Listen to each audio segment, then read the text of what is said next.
and Monty. They can't rap at all. They just steal everyone's raps because they are losers. No talent losers. G-Man raps better than you guys. Hello. I want to play a game.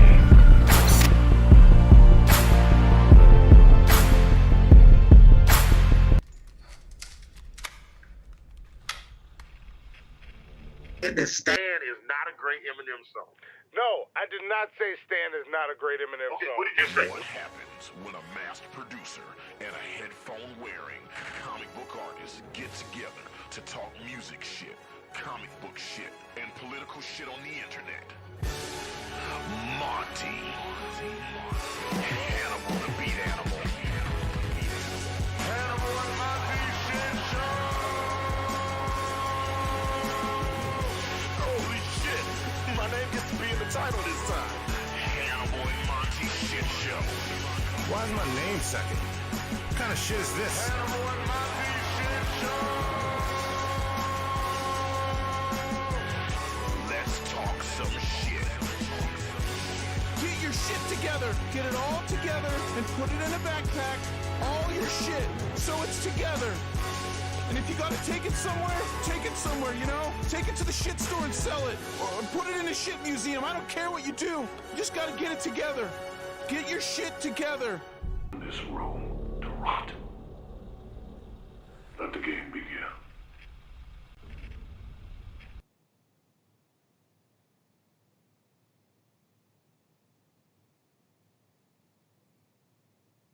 Heart is true. You're a friend and a confidant. Come on, that's good shit. That's all I'm saying. You don't hear me? And if you threw a party, invited everyone you knew. See, his song is so lame, you can't even hear it. Yeah. You would see the biggest gift would be from me, and the card attached would say, "Thank you for being a friend." See, nobody wants a song about reading. That's lame. Yeah. Who reads? Super Who lame. reads? Who reads? No, Only none of us nerds read. None of us okay? read. We can't even hear Hannibal. It's me and Toast talking. See, you know what's up, Toast. Yes, we're gonna take over. Yeah, you might not like the jacket, but we got a bond. There we go. Okay, y'all couldn't even hear me this whole time. That's some bullshit, okay? Yes. Okay, first off, I can't do anything. Just take a look in a book. Reading Rain. Oh, that's the Superior theme song. No. Look, y'all just heard it. Look, I'm going to say this to the chat. 1 for Golden Girls. 2 for Reading Rainbow. Which TV show had the better theme song? Reading Rainbow or Golden Girl? Yes. And I'm going to check to make sure our audio is fucking good. Because last stream was bullshit. So while y'all put that in the chat, I'm going to check. And while the chat builds back up. Like, think about this. Thank you for being a friend, okay? Like, I'm so lame as a person that I have to thank people for being my friends. What? I don't thank my friends for being my friends, okay? Like, see, that's what a nerd would say. They overthink everything. Yes. So look, first off, I wear my nerd. No, Hannibal, just recently, in text messages, Toast, you too. Did I not recently, this song aside, thank both of you for being my friend? In text messages. I don't remember that. I'm pretty sure I recently did that with both of you. Don't remember that. Sure, Jan. Yes. See, Toast remembers. Antonovich says Toast. I want to hear that you was say something. sarcasm. I know we can find a way. I know we can find a way. Penn, what did Penn say? There it is. Thank you for being a shithead. Travel down the road and back again. Your heart is true. You're a pal and a confidant. I give them credit for putting the word confidant in a song, okay? Invited everyone you knew. See? People are gonna be like, "What have I come to Yes, today? yes. What have I'm I just saying. stumbled upon?" I'm just saying. Hannibal and Toast, y'all would see the biggest gift would be from me, and you know what the card would say? It would say, "Thank you for being a friend." Hey, fuck you, man. I can go anywhere. Friends to know and ways to grow, nigga. Okay? Like in the Golden Girls theme, I can only be your motherfucking friend. But in the Reading Rainbow theme, Shaka Khan said I could be anything. I could be president of the United Goddamn States of America, okay? My GPA is definitely low enough, okay? And well, that's it. I don't have anything else. That's it. But no, look, at the end of the day, listen, Toast, Hannibal, I would travel down the road and back again for y'all. Mm-hmm. Cause y'all both, your hearts, like I've looked and I see your hearts. They're true. You're both friends and confidants. Monty really does love you, Butter Toast, because he's got a gluten allergy. He can't even really be around you like that. And he still is just. Yeah, bread, that's a problem. That's a problem. Yeah. That's a problem. I don't even Says know why the guy you're who on had the show. pizza for dinner. Please. I did have pizza for dinner. Yes. Damn, Toast pays attention to everything. But a white woman made that pizza, so that's why he ate it. He was just That's like, why man. he ate it. That's probably why he picked Golden Girls too. Yeah, that's shit. exactly why he picked that shit, right? You trying to say that LeVar Burton, the black host, okay, the first black engineer, chief engineer of a Starship Enterprise, his theme song isn't good enough for you? Why, Monty? Why is that? His theme song isn't good enough, but LeVar Burton was the best engineer of a Starship Enterprise. Get it right, he was the engineer. That's what I said. Yeah, but you fumbled a bit before you said it. He was the engineer. Mm-hmm. He was the engineer. So, LeVar Burton, much love, bro. I love you. Penultimate says Monty is the Betty White. The rest is up to a poll. Why am I the Betty White? I like that. So if the shit show was the Golden Girls, Monty is Betty White, right? Because he's the oldest. What? So I know we can find a way. I know we can find a way. See, I don't think Monty is Betty White. Monty would be what's her name? Blanche? Yeah, Monty would be Blanche. He would be that sassy gilf that's out here just fucking everybody. I was gonna say But I'm that. not. But Yeah. I'm not. Yeah. Monty's the hoe. Yeah. Why? Monty's the old hoe. So. Yeah, with the leather jacket. I think I remember the episode of her with her wearing the leather jacket. Oh, I hate both of y'all. Okay, Yes. okay. No. Let's take it to the chat then before we get into this show. So, who? Toast, Hannibal, Monty, Golden Girls. Name us. Who's who? There we go. See, I think each of our favorites. Here's how we'll do it. Go ahead. Hannibal's favorite gets 50 plunger points. Toast's favorite gets 50 plunger points. My favorite gets 50 plunger points. Well, we need a fourth to complete this. So who would be the fourth person? Should it be live action animation?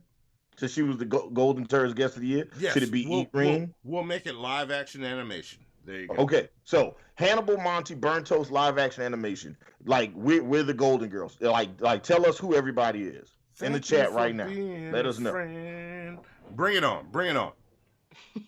I think Monty would be Estelle Getty because she's old, right? And then Toast is Betty White because she's gonna outlive us all. And you know what? For lack of a better, I guess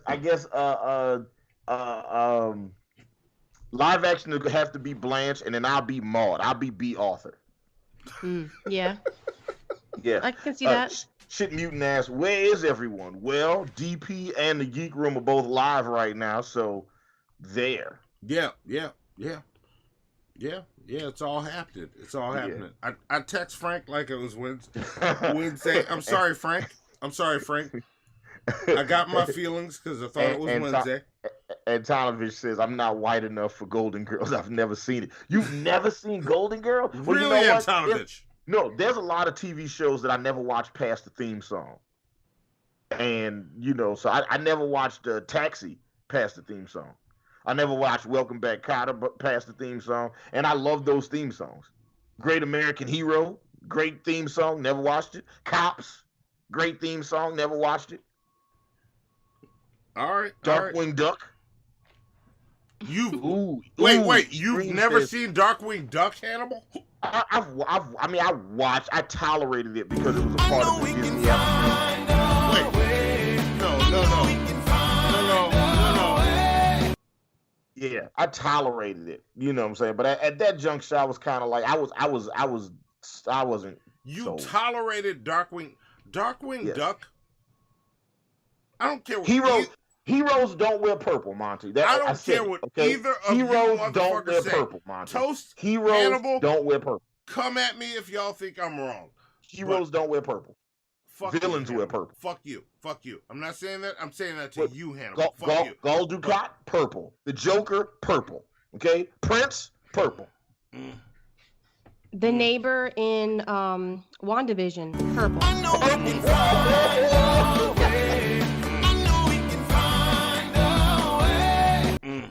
Yes, Thanos lips purple. The Kree soldier that whipped the Guardians of the Galaxy ass. Purple.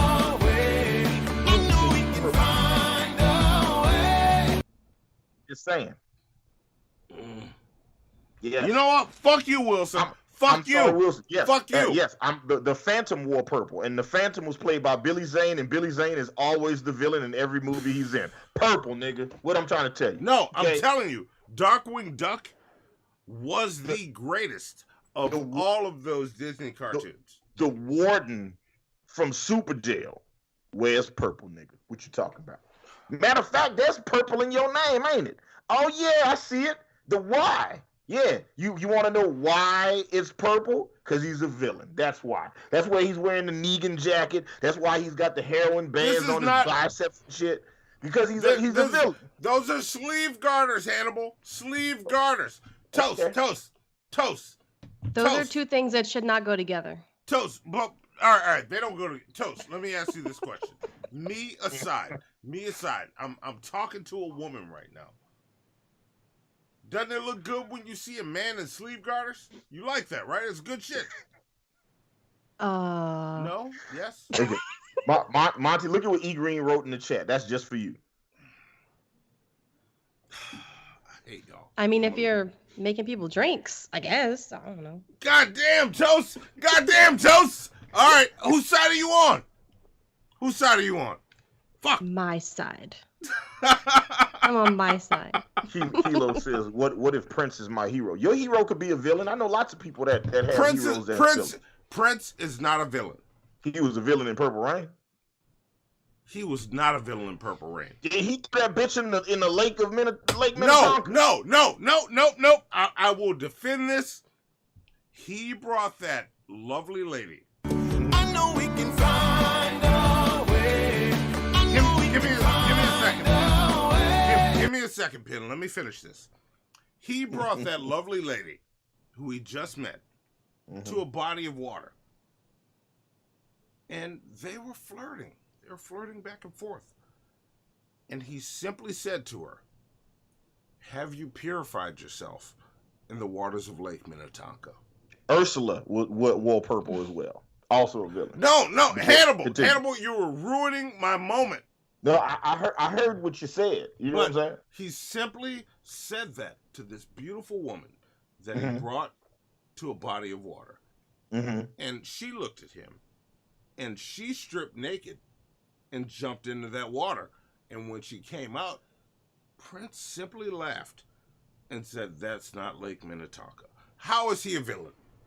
Okay, so you remember in Jessica Jones, the villain, the Purple Man, right? Yes. What's his power, Monty? What's his power? To make people do whatever he wants them to do.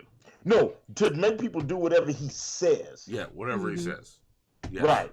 And what did Prince do? He said something to her, and then she took her clothes off. No. Okay. You're not doing that to me. Let's see, what else we got going on up here? Let me check Prince these, said to her, Prince said, Let's see. have I'm sorry, you Wilson also purified said, yourself I could imagine in the Monty lake? cruising around on a scooter with a jacket, 35 horsepower, a solid midlife crisis. Oh, yeah. No, Oh, no. yeah. But no, I'm not going to let Hannibal gloss over this. Prince said, have you purified yourself in the waters of Lake Minnetonka? Uh-huh. And his response when she came out of that water after he saw her naked is, that's not Lake Minnetonka. Uh-huh. Toast, So he toast, uses his powers toast, to evil, is toast. what you're saying. You know what Toast. I think is awesome? Where That do you guys fall are on having this? this bonding moment over the color purple. Toast isn't even going to give a response. Purple Rain, not the color purple. Although the color purple is full of villains, too. Okay? Yeah, color purple is full of... I love Mm. Harpo. Lord knows I do, but I kill him before I let him beat me. just so y'all know, all right, just so y'all know, the vast majority of black people have seen the color purple way too many times. Yeah, we okay. can quote various parts of that movie at any time. Walk up to a random black person and say, hey, quote your favorite scene from Color Purple. If you don't get punched in the mouth, you'll laugh. It's the same with us. Right, We watch. Yeah.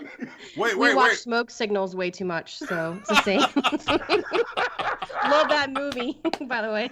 I've never seen That's that my movie. favorite movie. Okay. All right. E. I need to see Green that. said Tailspin is the greatest show, greatest theme. Yeah. So Tailspin is the greatest show yeah. song ever, and F it, I'll start the auction. $250 for Monty's T-Bird Grease midlife crisis jacket. I like it. $250. I think you're definitely overpaying for pleather, but you know. No, this is a leather jacket. Hold on, wait. I'm reading the chat, Monty. I'm Come reading touch what they this said shit. right now. Come Okay. touch this shit. Penultimate says you throwing shade on Zoe, touch purple. my jacket. Prince Is that is leather? disanointed. Zoe's not gonna touch it. Did you hear what he did? Did you hear what he said? No, Penultimate what he says you throwing shade on purple. Prince is disanointed. Ooh. As opposed to disappointed, he said disanointed. Damn. All right. Yes. All right. I see Larry in the chat too. I just looked down. Yes. Saw that. I'm sorry, Wilson says I could imagine Monty cruising around on the scooter with that jacket, 35 horsepower, solid midlife crisis. I'm not having a midlife fucking crisis. Just like somebody with a midlife crisis would say. I look good in this jacket. I look good in this jacket. Toast. Do I look good in this jacket? I'm going to ask the woman that's on our panel. Do I look good in this jacket? Sure.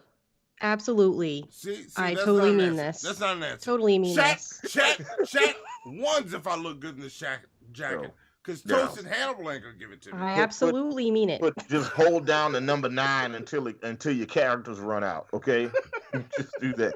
That's how we're going to let Monty know what you think about his jacket right there.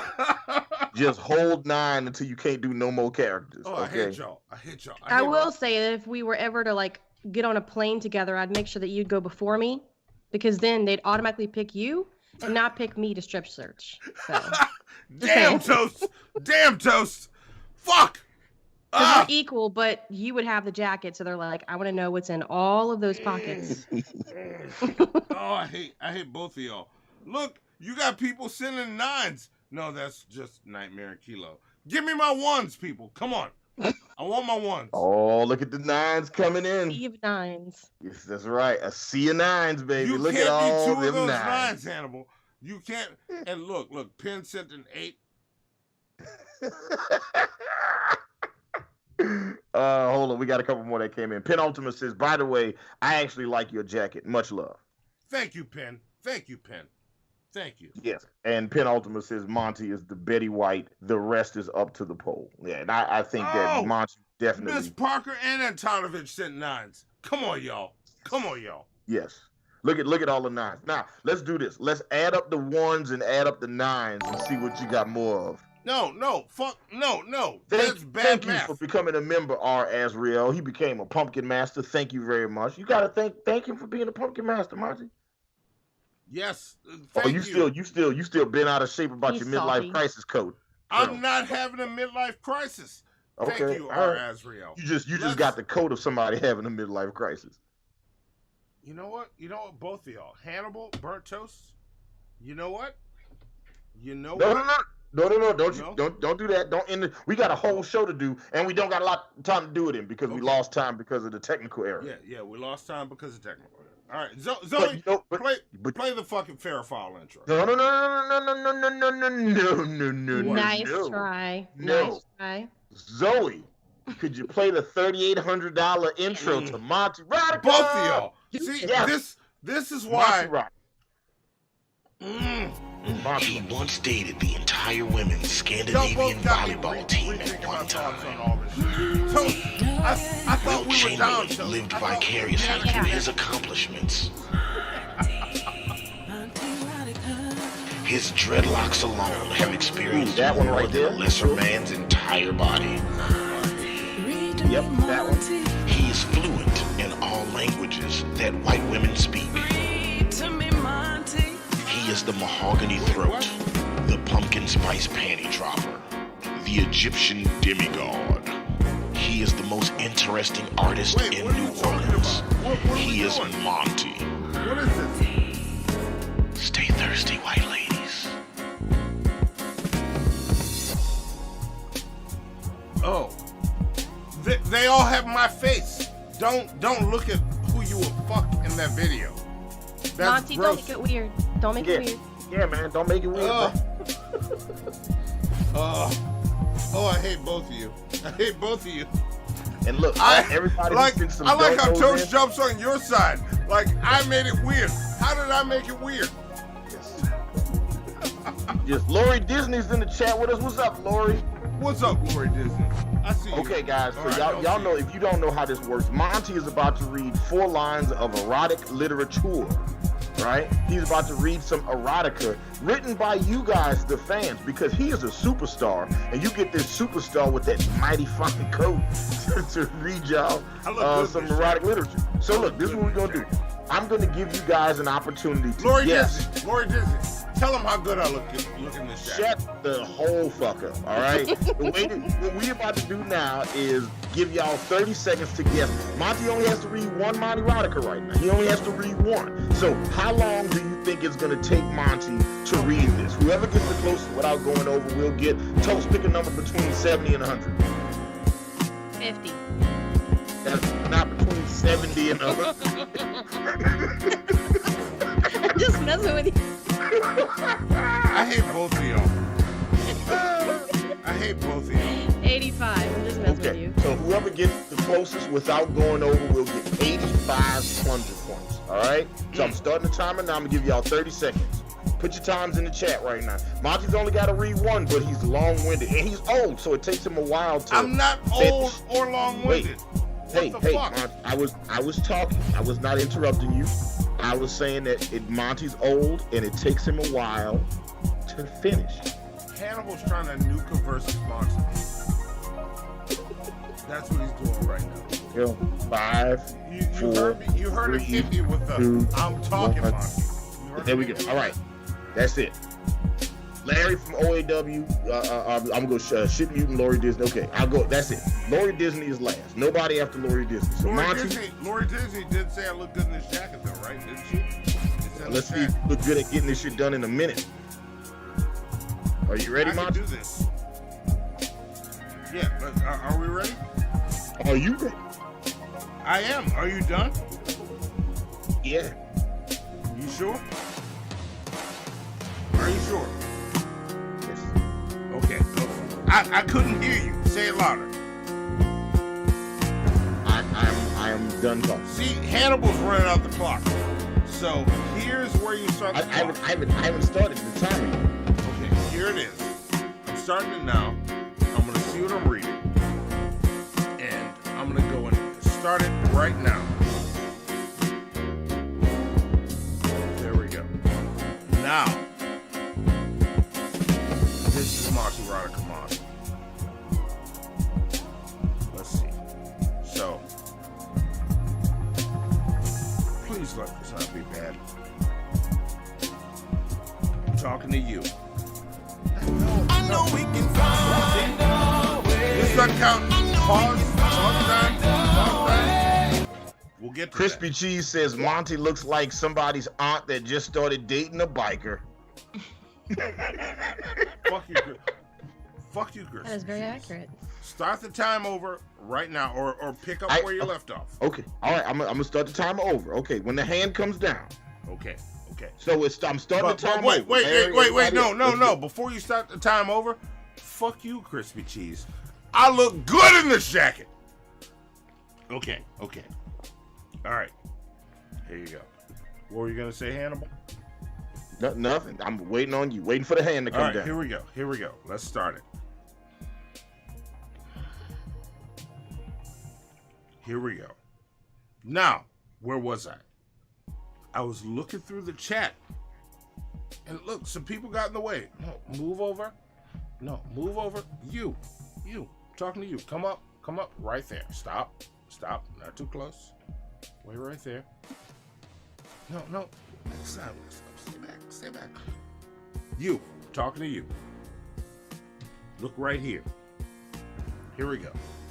Read to me, Monty. See, fuck you. You're killing the vibe. Here we go. You two, Toast. Fuck you. All right, here we go.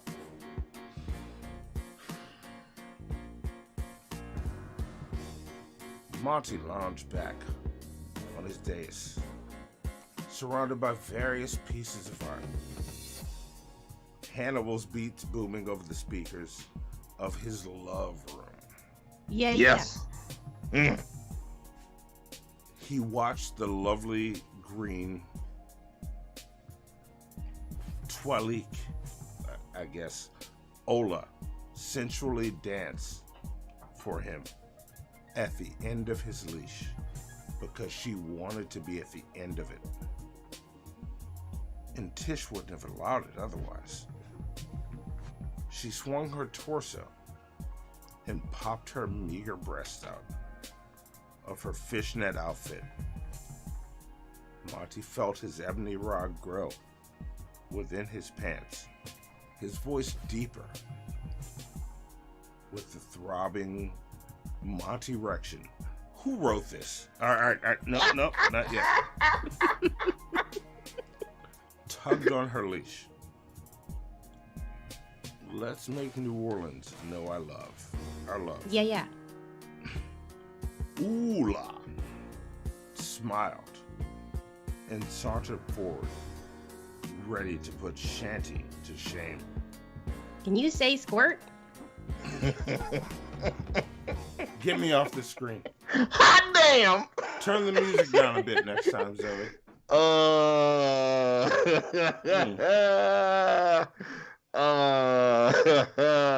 Yeah. Don't be okay. Look, first off, you always complaining that they always writing these Monty and Shanny Monty eroticas, right?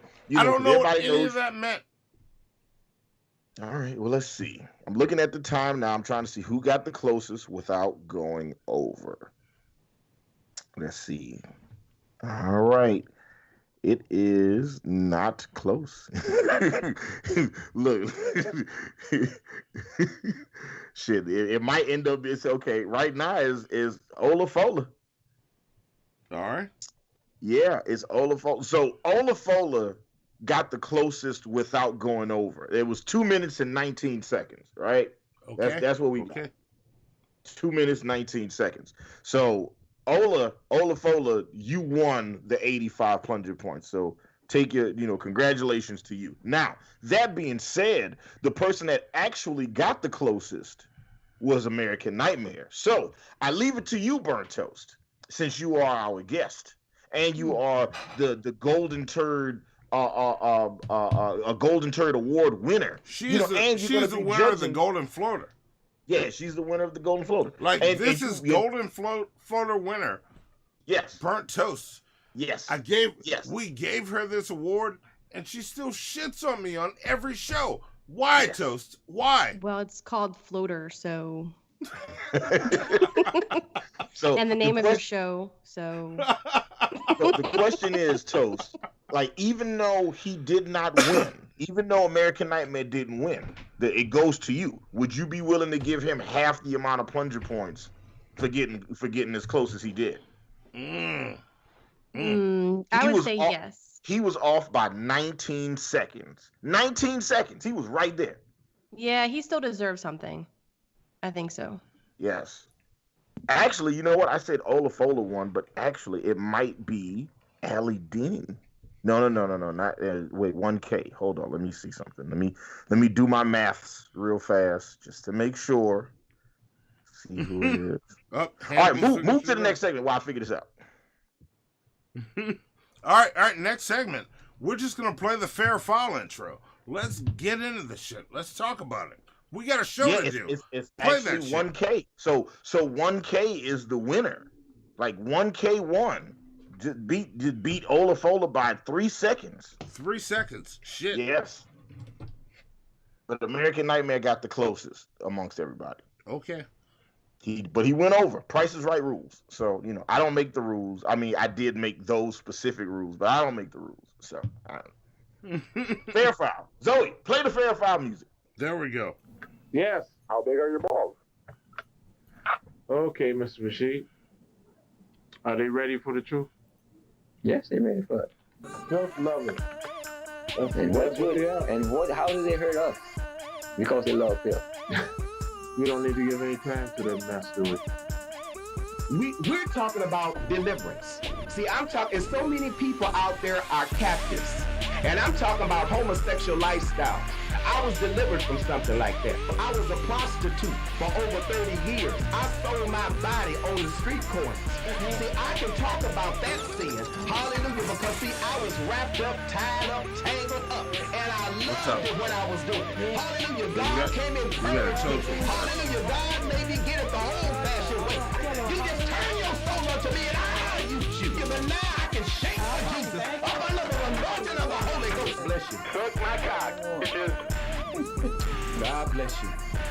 Has the Imperial Magistrate reached a verdict? I have. Guilty or innocent. Feed him to the Sharkagons. I'm leaving you for. Yes.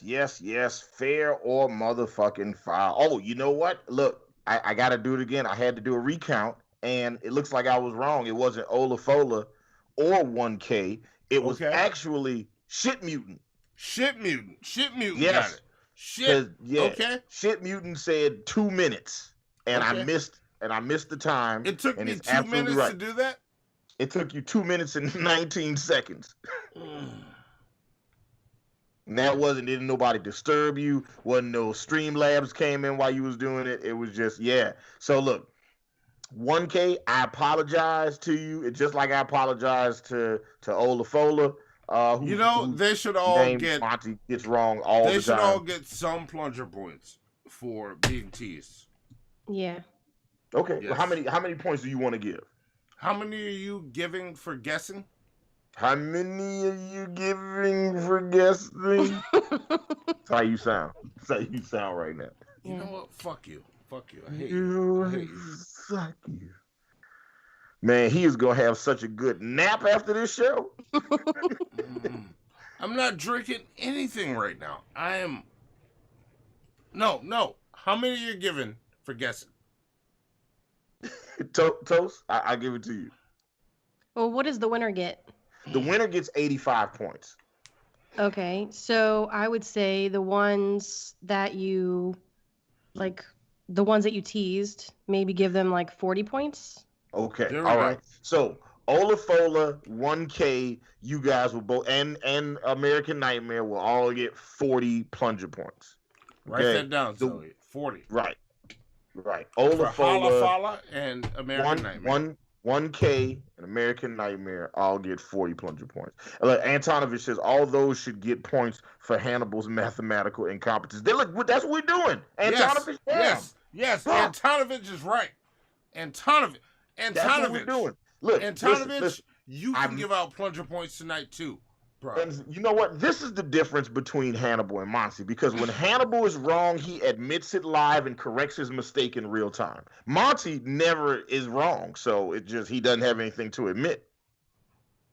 Am I wrong? Monty Am I right? doesn't make fun of his partner's Sons.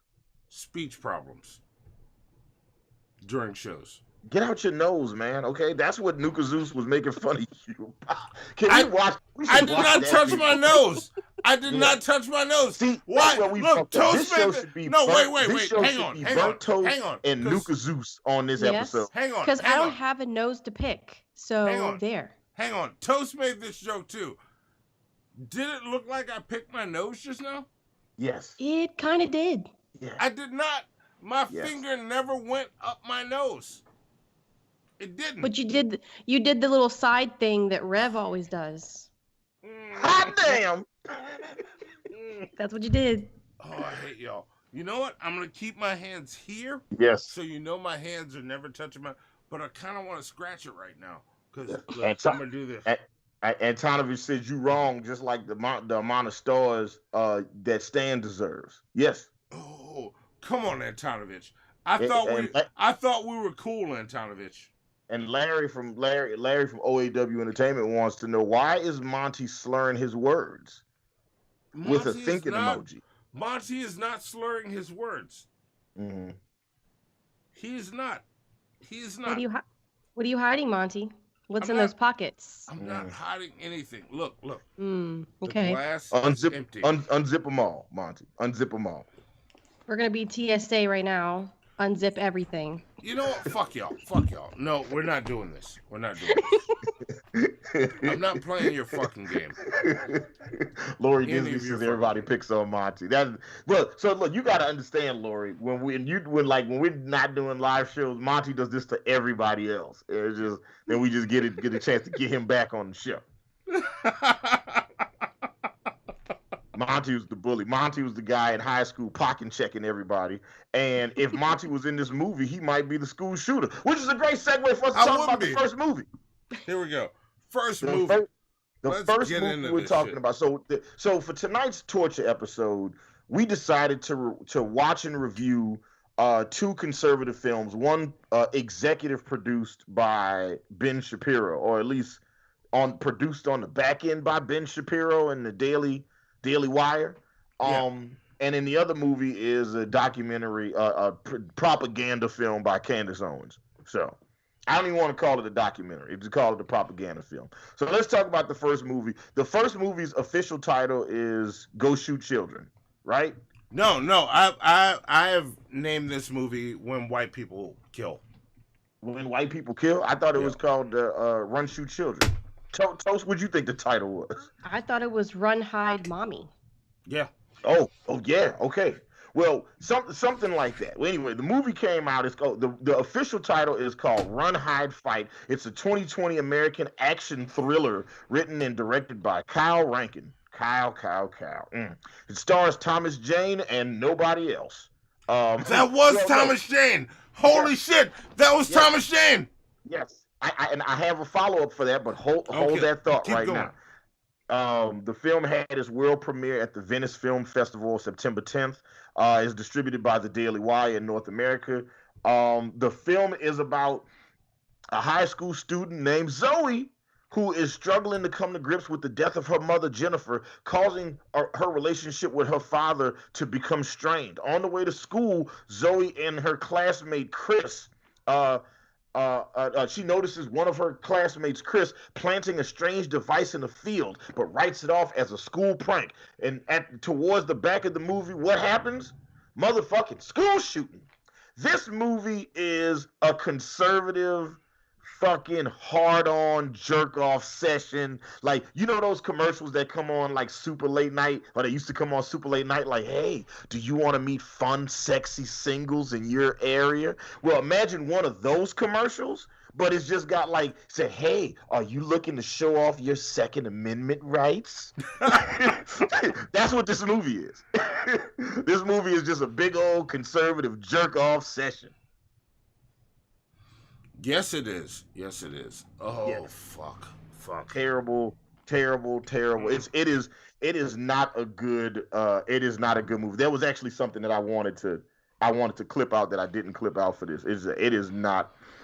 It is a hard movie to watch. But look, to each his own. To each his own. Some people liked the movie. Some people thought it was great. Like, and I'm curious right now, how many people in the chat, before we get started, how many people in the chat had heard of the Ben Shapiro movie? It is officially called Run, Hide, Fight.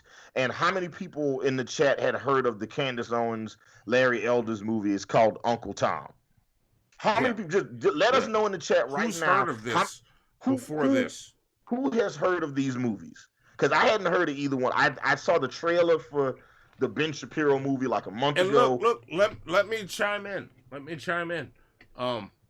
Because none of these people watch our show, so I can say it. Antonovich says, speaking of the Second Amendment, since I just moved out of New York City out to Kentucky, I got to get some guns. Yes, you definitely got to get some guns. Yeah. You live in the mean streets of Kentucky now. Okay. Yeah. Yeah. And also, congratulations, because I know that means that things are going good for you at your job, and I'm glad. Yes. I'm glad. How's the truck doing, Antonovich? How is the truck? Send me info. But Larry, let me chime in. OEW, Lori Disney says she hadn't heard of any of the movies. American Nightmare says he heard of them, yes. Watched them, no. Larry from OAW said he never heard of Uncle Tom. 1K said, I heard of the Shooter Shapiro movie. That's what they should have called it, the Shooter Shapiro movie. Shapiro. Look, let me chime in on that one. And I'm going to say this because none of these people watch my show. They're just, that's my white family I hang out with. They don't watch my show. But we do a thing called Hair Night every 2 weeks.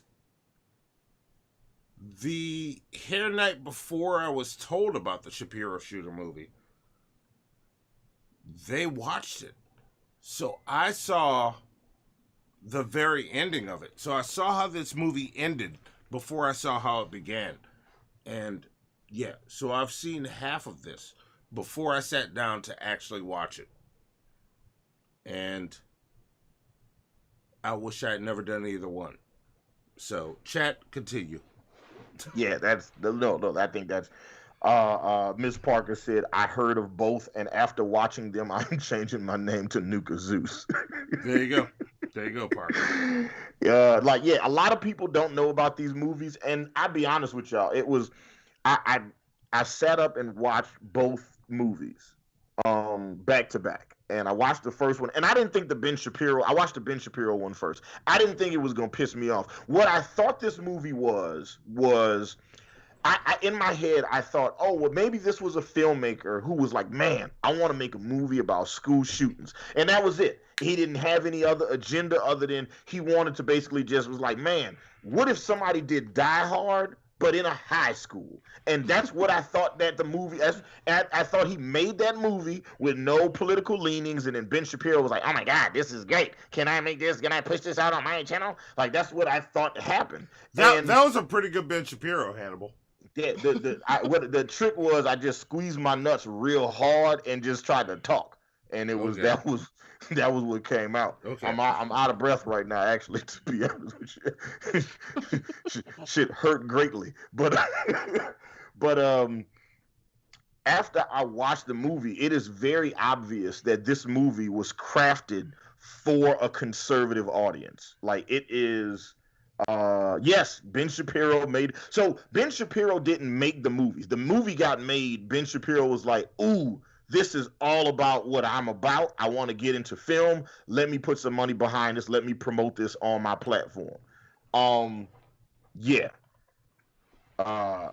It's a crazy movie. The movie's about a school. The movie's about a school shooting, but it's more than just a school shooting movie. There's a lot of just like super conservative, like shit. Like there's teachers talk about why prayer is needed in school and build the wall and big tech companies and fucking. It's big tech companies that ruin everything, right? Yeah. It's just a fucking.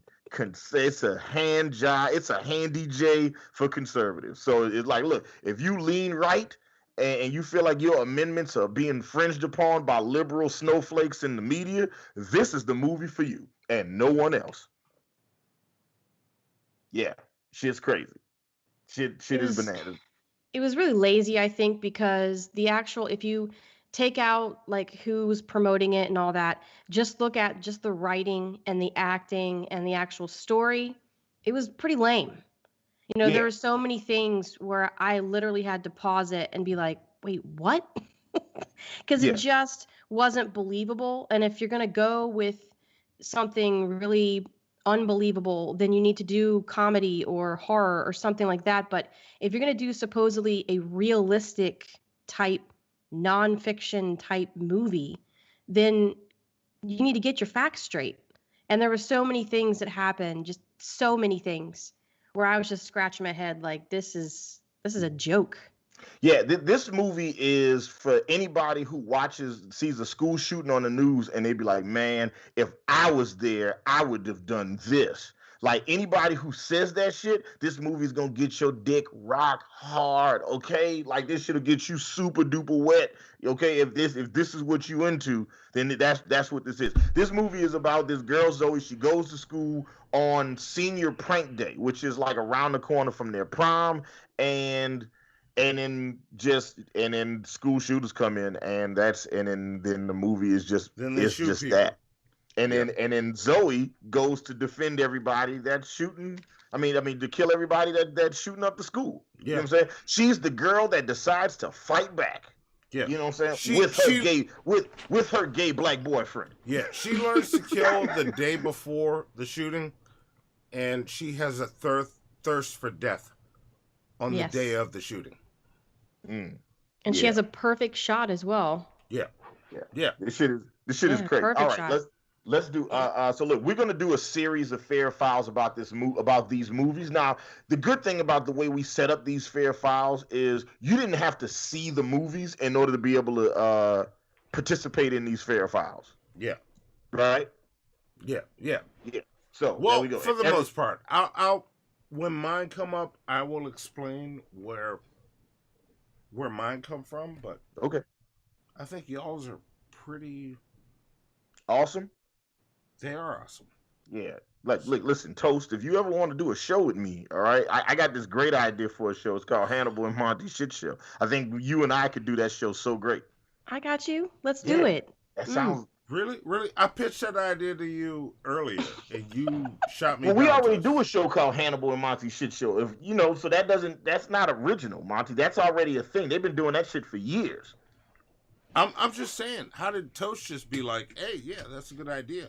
And she shot me down. Come on, Toast. It's first off, it's a great idea, and don't suppress Burnt Toast creativity. Burnt Toast, you got a fair file for us, right? I sure do. Yes. Awesome. Which one are we doing? Do we have a clip for it? Yes, do the one with the Ride Hod Mommy, the shooter movie. Oh, here we go. Zoe's about to play. Yeah. There we go. Mom one.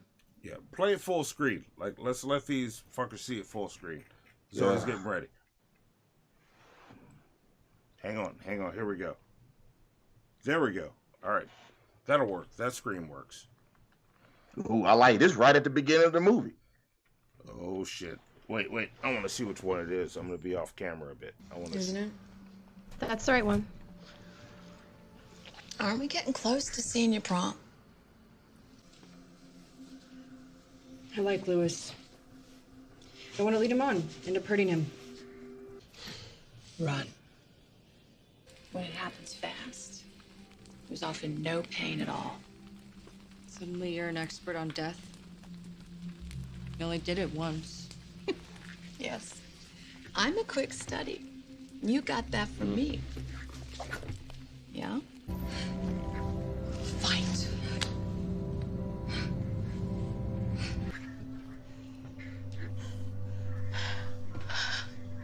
Don't they know who you are? You look beautiful.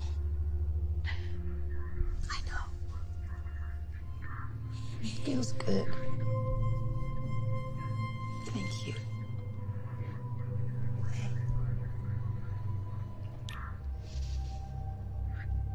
have to go now. I love you. No.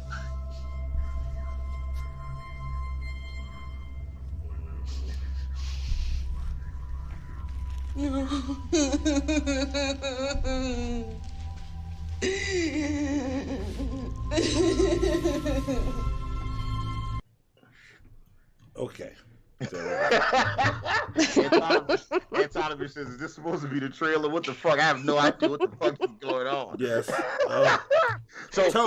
Burnt Toast, would you like to set up what's going on in those scenes? What was just happening?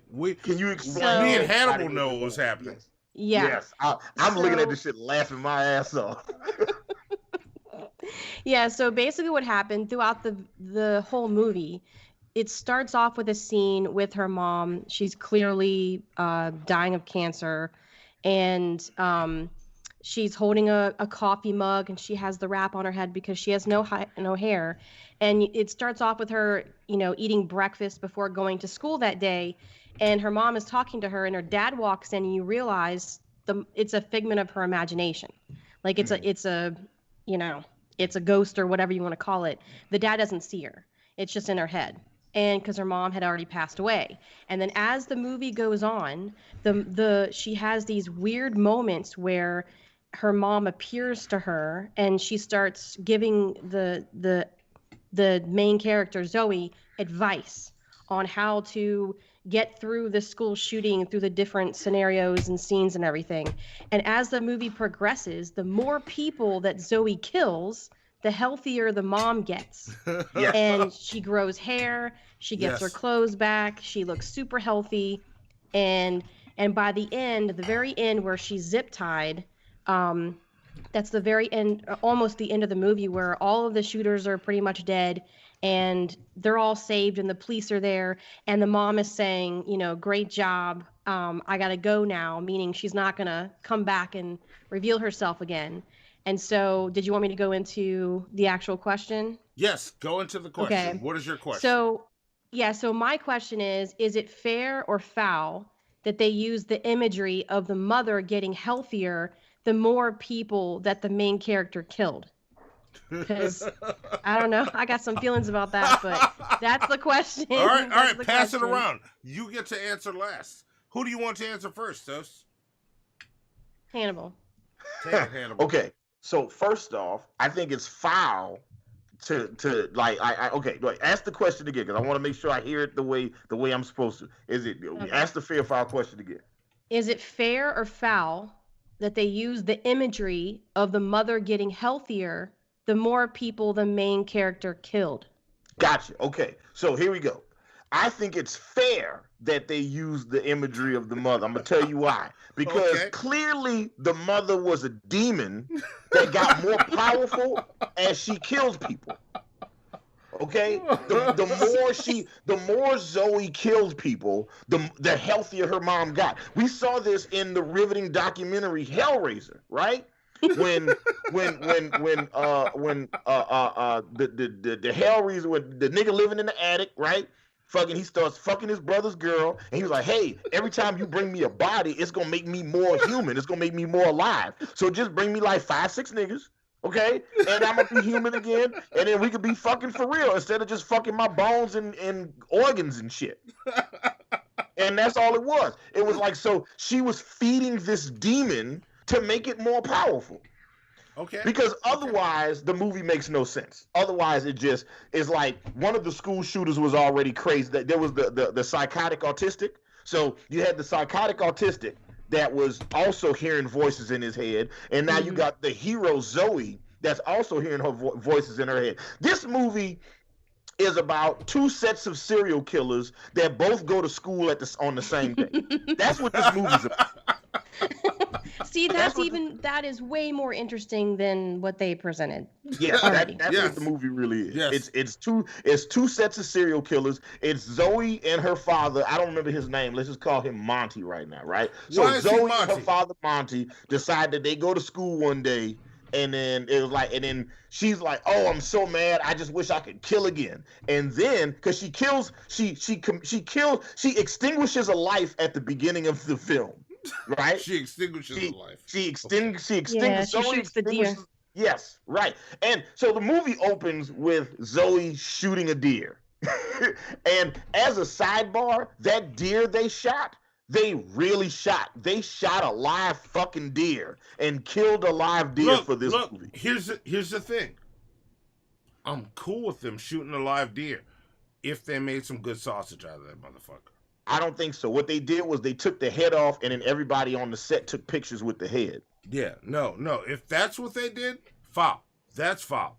But it's not my turn to answer fair or foul. No. Is it fair or foul that they hold on, wait? Is it fair or foul that they use the imagery of the mother getting healthier the more the main character killed? All jokes aside, foul. That's a terrible thing. Every time that Zoe's character kills or hurts somebody severely, like the image that she has of her mom gets healthier and more beautiful. And the idea of the movie is supposed to be the more Zoe realizes she has something to live for, then so too does the memory of her mother. Yeah. And that's what it's supposed to be. But the reason it doesn't come across that way, and Monty, I say this all the time, the reason it didn't come across that way, bad writing. Yeah. That's why it didn't come across that way. Bad writing. Monty, what do you think? Fair or foul?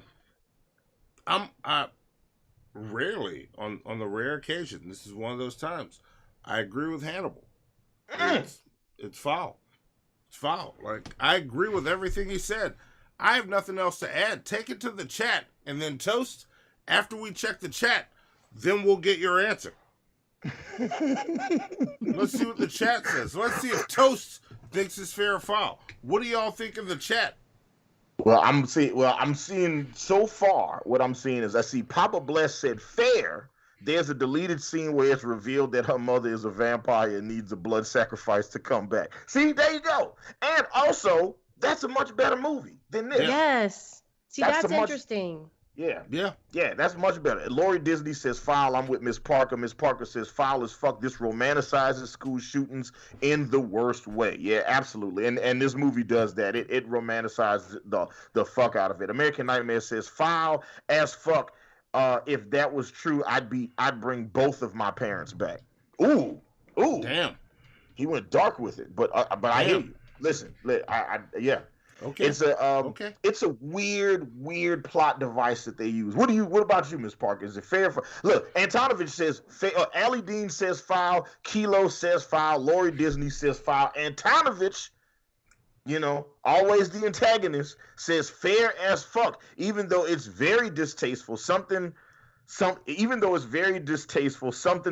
artistic expression, bitch. The movie does sound shit though. Why does the mom get healthy from victims? Because she's a demon and she needs those blood sacrifices. Yes. She's a demon from hell, which is real and exists. Speaking of that, I feel like we should do my fair file next because it leads right into the heaven hell angle. Okay, let's do yours. Okay. Tell Zoe which one to play. Our lovely producer Zoe, could you load the clip that is Hannibal?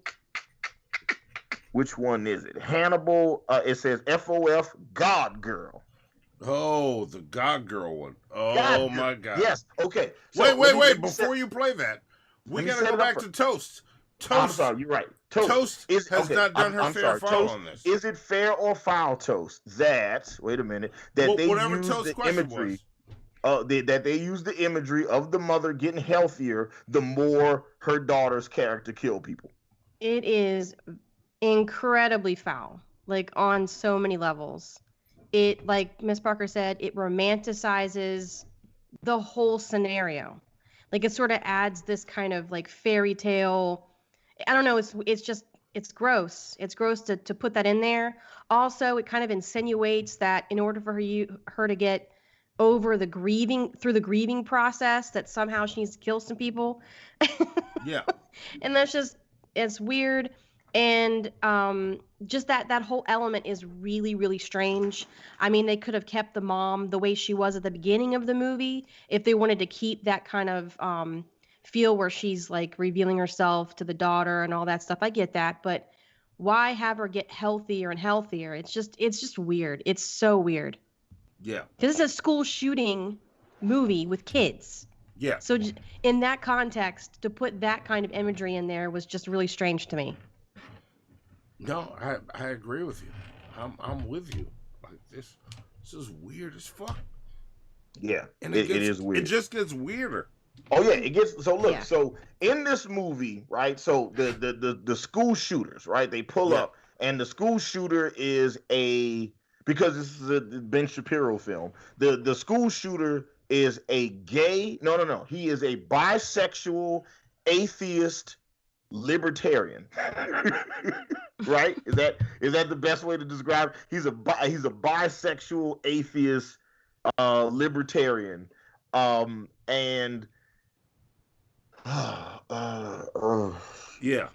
okay, so they come into the school. They drive a rape van into the school cafeteria, and they start just shooting people left and right. They shoot this girl for nothing. They stab this guy in the chest. They shoot this other guy. Say, hey, you remember you called me a faggot the other day at school? Bam! This nigga's dead. Oh, what's your name? Jasmine? Bam! You dead. Oh, you didn't give me enough nuggets the last time I ate lunch? Bam! You dead. Where the principal at? Hey, you remember when I tried to talk to you last week? Bam! You dead. They are killing kids left and right. Okay, yes. They are just, and understand, they are like they don't mince this shit. All right, they are just executing kids like left. Like, it is ridiculous. Okay, it was like Ben Shapiro's like, oh, the mainstream liberal media didn't want this movie in the theaters. No, the Motion Picture Association of America wouldn't allow you to put a movie out with you executing children. Yes. It is extremely violent and bloody, and it's wild and all over the place. But so they're executing all these kids, right? And, you know, school shooting,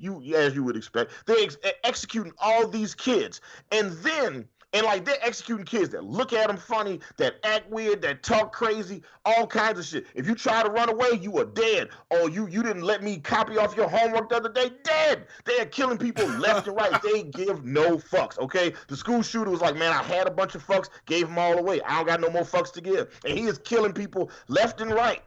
Yeah. But there's this one kid who stands up to him, right? To our lovely producer, Zoe. Could you play the clip, please? Here we go. This is the student that stands up to him. Believe in God? Yes. Huh. Now, why would God let something like this happen to you? Free will. God allows the wicked to do their wickedness. Oh, yeah? Why's that? So they can be judged. Yes, the Christian girl decided to stand up for herself and be like, I believe in God, I'm washed in the blood of Jesus, and I'm protected in his glory and his wisdom, and nothing happened to her. Nothing happened to her at all. Yeah, okay? They were killing kids for nothing. Okay? One dude was just going to the bathroom and they shot this dude, right? But the chick that was, Zoe, just play that clip one more time. I'm gonna ask my question. Play it one more time, Zoe. I'm gonna ask the question. Here it comes. School shootings happen. Believe in God? Yes. Huh. Now, why would God let something like this happen to you? Yeah, why would he? Free will. God allows the wicked to do their wickedness. Oh, yeah? Why's that? So they can be judged. There you go. All right. Here's my fair foul question, because that shit was just terrible. Where is my fair foul question? Where is what Hannibal? Is your question? I'm looking for it now. Okay, I want to take this and then I'll pass it to Toast. I got listen. Go Monty. Everybody in the chat. Here's the fair foul question. Is it fair or foul to say that girl was protected by God? Is it fair or foul to say that God protected that Christian girl from getting shot? Monty, Toast, everybody in the chat, let us know what you think. Is it fair or foul to say that God protected this Christian girl from getting shot? I'm just going to go in. Toast, I'm going to go in right out and say it's foul to say that, because this is all fabricated bullshit. Nobody talks like that. Nobody says that shit. That girl would have been pissing her pants. I don't care what her religious beliefs are. This was a moment in the fucking movie where they were trying to establish that, oh, you're dealing with an atheist. And it's their moment to create a divide. This is the problem. Evil atheists kill people. So it's foul to say that she was protected. That's where I stand. Simple as that. We can discuss in a bit. Toast, questions on to you. I also think it's foul because, I mean, we've had this conversation, you know, privately, that I really hate it when you watch a movie and it's supposed to be about one thing, and then you start watching it and they start throwing all of these like political agendas or personal preferences on certain things, and that really, like, if I didn't have to watch this for the show, I would have not finished the movie at that point. Not just that point, but like there were multiple points in the movie where I was like, you know what? This is torture. Because I mean, but you know what I'm saying? It's like, you know, it's propaganda. It's not a movie. It's propaganda. And I don't appreciate watching a movie that's supposed to be about the very complicated and nuanced issues that go into a school shooting and all of the fallout from that, right? It's very complicated. And for them to make a movie like this that is just kind of like this cookie cutter, you know, fortune cookie version of what's going on, it's insulting to our intelligence. It betrays the audience. I think it was super lazy. And it's almost like they took G-Man talking points where they say, you good, you bad, and just throw it in a scene, and it doesn't make sense. It doesn't.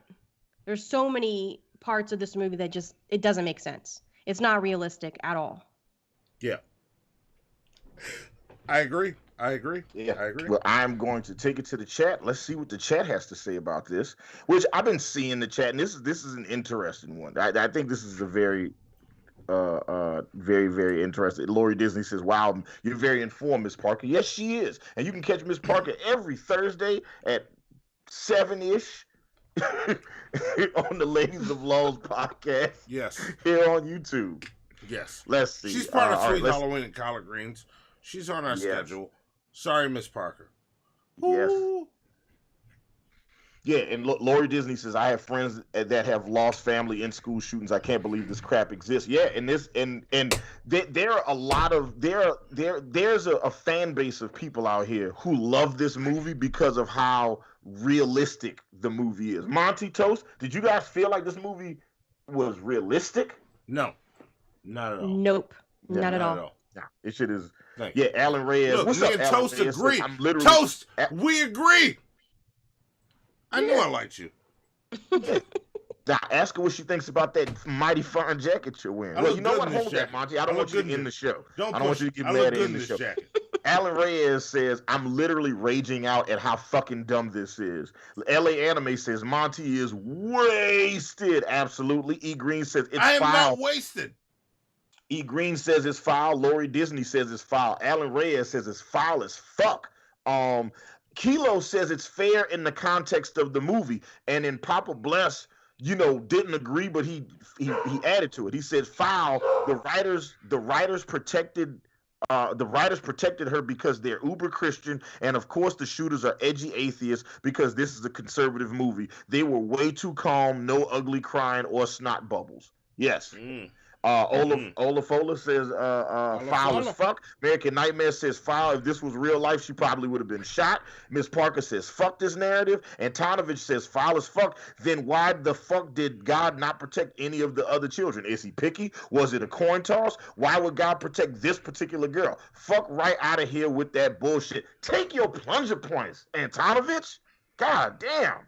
And it also, I mean, if you're gonna go with that storyline, if you're going to go with that line, then are they saying that everybody else who got killed doesn't believe in God? Because you know what I'm saying? Because I mean, that's kind of what they're implying, is that the one Christian in the whole school was the only one that wasn't scared and didn't have to deal with them getting, you know, hit in the face by a gun. You know? Yeah, the shit is. And look, there was another kid, like right when the shooting starts. And because I rewatched the movie today. I rewatched the movie before the show, and there was a kid, like right when the shooting starts, he tries to attack the shooters, and they stop him and stab him in the heart. Yes. Okay. Fucking, so it's not like, so the people that tried to run got shot, the people that tried to hide got shot, the people that tried to fight got shot, except for the Punisher's daughter, which is clearly what this is the sequel to. This is the sequel to Thomas Jane was the Punisher after Dolph Lundgren, right? This is 20 years later. He has a daughter, right? This is Zoe Castle, okay? Frank Castle's daughter, Zoe Castle. Do we know Zoe's last name in this?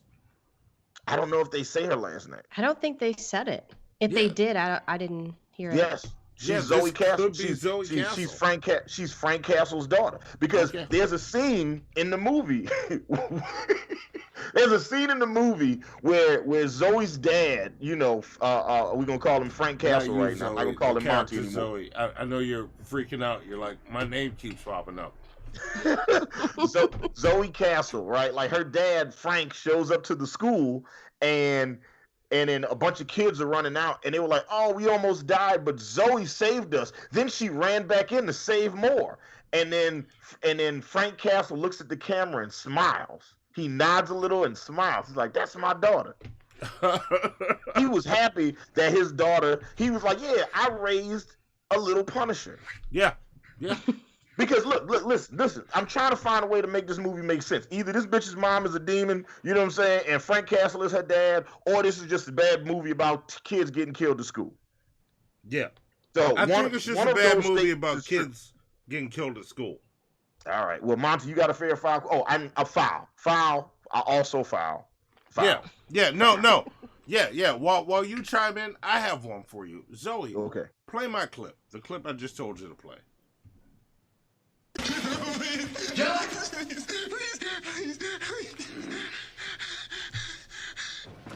Don't bother. Phase 2 is about to begin.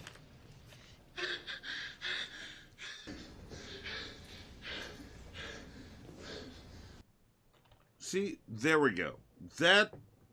This is one of my major issues with this movie. Like, I started this shit, and I got to this point, and I had a question. And here's my fair or foul question. Okay. Is it fair or foul that we spent so much time on this motherfucker who pissed his pants? And also, why does he have a separate set of pants already at work that he can change into? Why does he piss himself so much at a high school? Why is this a thing? Why is that not the story we watched? But the fair or foul question is, why do we spend so much time? I'll understand. Wait, what's the question? The question is, why do we spend so much time on them? But all those questions apply. Like, why? Why is this a thing? Because that's the story. Why can't this guy keep his bladder under control on his daily job at school? Why does he have an extra pair of pants? Exactly, Toast. Does he pee himself on a regular basis? Because Toast. Because that's a story. I'm going to ask you and Hannibal a question. I'm going to start with you, Toast. When you go to work, do you have an extra pair of pants in case you need to change pants? No, never. No? All right, Hannibal. When you leave to work remotely, do you bring an extra pair of pants? Oh no, I just piss on the like the road like a homeless. You know, I'm not even talking about piss. Yeah. This dude just knew he could go to his office and change his pants after he pissed himself. Can Zoe play the video one more time? Play one more. Play the video one more time. Let me see it again. Let me process this.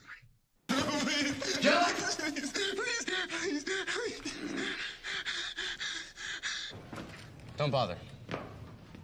Phase 2 is about to begin.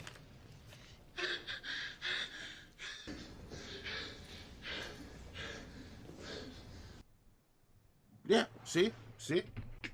Papa Bless says, okay, you can make this pee scene work and make it fucked up on a deep level. The shooters handed him victim's pants to fuck with him. That's more memorable. Yeah. Like if you made kids piss their pants and then you gave the piss pants to the resource worker, that would be more. And look, before that scene happens, when the resource worker is the school resource work, is that what they call them? Resource workers? The cop that be at school that's not a cop. Yeah. A cop. Yeah. The one that can't have a gun. He's just there to, he's the one. He's hired to piss his pants. Yeah, the school resource officer and the principal go to the gym, and they're like, "Hey, stop this killing, man! Let these kids go. Me and you could talk about this. Let's just let everybody go." And they're like, "Nah, fam, shoot the principal." I mean, more happened, but then they shoot the principal, and then the resource officer takes off. Okay, this motherfucker becomes Usain Bolt. You know what? More like Goofy. He starts doing that thing that cartoons do, where they running in place, but their legs are moving, but they not. But they're not moving. So he starts doing that. He falls, and they were like, "Don't shoot him. He doesn't even have a gun." Yeah. Because what? How much can you help stop a school shooting if you don't even have a gun? Well, at least that's what the movie wants us to ask. That's the question that they brought up to us. It was like, don't shoot him. He doesn't even have a gun. He doesn't have a way to defend himself. We can't shoot the defenseless. We're just going to shoot these defenseless children. Yeah. We're going to shoot random kids. We're not going to kill him. We're happy with him pissing his pants and going back to his office to grab his spare pants. Who brings spare pants to school, to any job? Why is he pissing himself so much?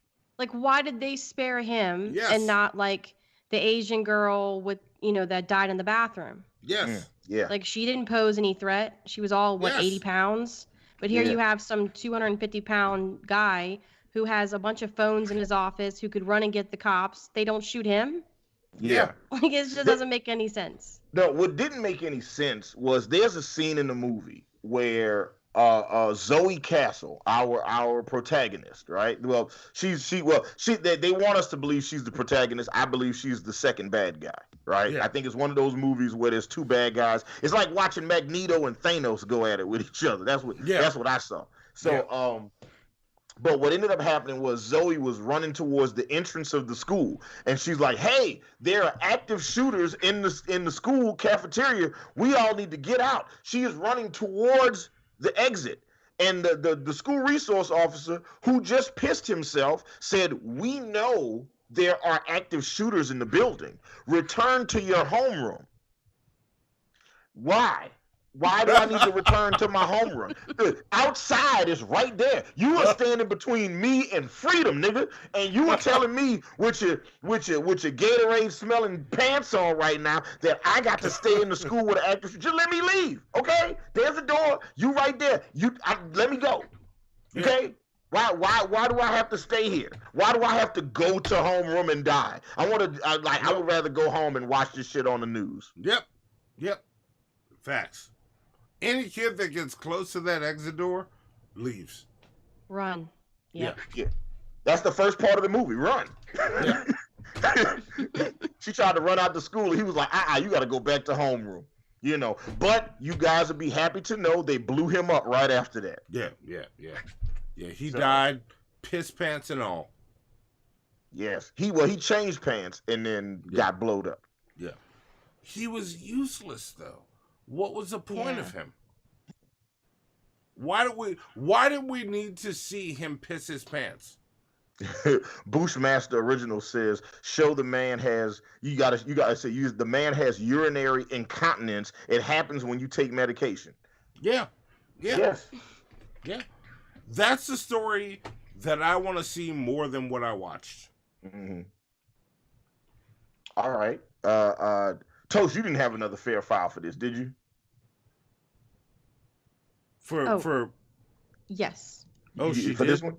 Okay. No, not for that movie, but for the next one. Okay, for the next one. I got one more fair file for this, and it's great because it goes to the last scene of the movie. Well, wait. Before we go to yours, why don't I play another one? Before you go to the last scene, let's go back to the beginning. My first fair file, Zoe, it's the Monty one, and it's 163 Monty. When white people kill, WWPK. Random rant. because that's what I call this movie, When White People Kill. Run, shoot children is what you should call it. Run, hide, mommy. Yeah. I call it When White People Kill. All right, in the chat, y'all let us know which title is better. When White People Kill, so one's in the chat for Monty's idea. When White People Kill. My idea is Run, Shoot Children. Yes. All right? And Toast's idea is, what is it, Toast? Run, hide, mommy. There you go. Run, hide, mommy. Run, hide, mommy. Run, shoot children. When White People Kill. Yeah. Which title is the better title for this movie? Yes. Let us know. We gonna figure this out right now. Okay, Monty, what's yours? I think mine is better than yours, Monty. It might be. It might be. I wanna bring this out because this is a question I had. Zoe, play the clip. Mm-hmm. You freak fuck yet or what? Hey, we know you're hurting, Roy. Okay, we know, Mommy. She didn't hug you enough, and Daddy never said he was proud. Watch her hand. Okay. You don't need to hide behind stereotypical cave male aggression. Reach out to that scared little boy inside. Don't push him away. They're actually pushing us off the road now. Okay. Wait, Zoe, play it again. Play it all again. One more time. Play it one more time. You freak fuck yet or what? Hey, we know you're hurting, Roy. Okay, we know, Mommy. She didn't hug you enough, and Daddy never said he was proud. Okay. You don't need to hide behind stereotypical cave male aggression. Reach out to that scared little boy inside. Don't push him away. They're actually pushing us off the road now. Okay. Okay. All right. What's your fair foul question? Here's my fair foul. Is it fair or foul that right after this, the scene that comes is talking about how they're being pushed off the road when you can clearly see her turning the fucking wheel while yelling at them? And also, part of this fair foul that she gave that stupid ass rant to these kids that are just being dickheads. The rant is definitely foul. Like it just, but I don't think the rant is foul because it's foul just on its face. It's just these kids are trying to run you off the road. You know, why are you trying to talk to them? Okay, yeah, it's like forced. And then don't lean across the driver. If you're gonna lean across the driver, you giving them head. If you're not giving them head, then everything you're doing is just dangerous for no reason. And at least if you're giving him head, then at least it was dangerous for a reason. It's a bad reason or good reason depending on your skill set. But like ultimately, that's not a smart thing to do. Yeah. And so it was like, but this was like, didn't nobody get no head, and you just put our lives in jeopardy for nothing. Yeah. Yeah, once again, it was almost like they were trying to force something onto the character that wasn't there. Mm-hmm. And it was like they thought, oh, if I have her say this, she'll seem more interesting. There'll be some more depth there beyond just some girl in any other movie. It just, again, it was just forced. It seemed out of place. Yeah. Yeah, it all, that's what it was. It was forced as fuck. Toast, you nailed it. But, yeah, also fair or foul that he took the blame for it when she kept grabbing the wheel. Like, watch that clip again. She kept pulling the wheel over. They didn't veer them off. She did. She grabbed the wheel and pulled it at a point. Yeah, she did. Why was she doing that? I don't know the motivations of white women, Monty. You have to tell me. You would know better. Your expertise. Okay. Look. Papa Bless says PhD foul. in that. Yeah. Like Monty is he got his he is a doctor. He is a doctorate in white women. Okay. Dr. Monty. Look, listen. Look, I've met white women that have told me before Monty I had never experienced true orgasm. and then after Monty and his dreads and his boyishly gray beard and boyishly gray. Fuck you. And his look, coconut oil slathered See, jacket. your son's trying to give you a compliment, and you just don't know how to take it. Toast, that is not my son. Don't you start too. That is not my son. I have a daughter and a 1-year-old. Mm-hmm. That's what I have. So have you ever had a white woman that you could not that could not receive climax, Monty? I'm not gonna answer you. See, this is what's great about it, because his pride won't let him say no. His pride won't let him say yes, because he really wants to be like, nigga, you know what I do? I lay my pipe down. I mean, I do what I do. Like, yes, Monty is out here ruining cervix. Look. Fuck you. He's gonna scramble them eggs. That has experienced Monty. Even the Lori one Disney wants you to answer, Monty. Answer the question. Even the one that hates me will say, I put it down in the bedroom. So there you go. He once dated the entire Scandinavian volleyball. Fuck you. This is not for that. I just want to make sure that is established. Hey man, live your truth, man. I wish I had a badge of honor I could wear like that too. So even the one that hates me, if you I will give you her contact. Hannibal knows who she is. You can contact her right now. She'll be like, "Oh yeah, I'd fuck him tomorrow." Papa Bless in the chat says, "Foul. I wasn't paying attention because the second she started speaking like how conservatives think liberals talk, I checked out and took a hard rip. No one talks like that." Yeah, it came across as very like all that stuff that conservatives hate about snowflake liberals. Is how she sounded just now when she was like, I know that this is the time of your life that you blah, blah. First off, we driving on the road. I can't hear nothing you saying right now, okay? It's like she's moving her mouth, but because of the ambiance of our cars both going 60 on this 2-lane highway, no, I don't hear anything you're saying right now. And, not trying to stereotype, I'm pretty sure those kids was listening to Post Malone.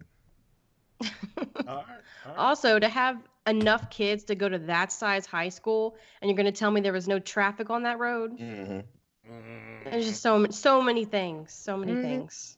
Yeah, Lori Disney said the same thing. When that Starbucks girl started talking, I kind of checked out too. That girl is the heroine of this movie. And speaking of heroin, let's get into some drug shit.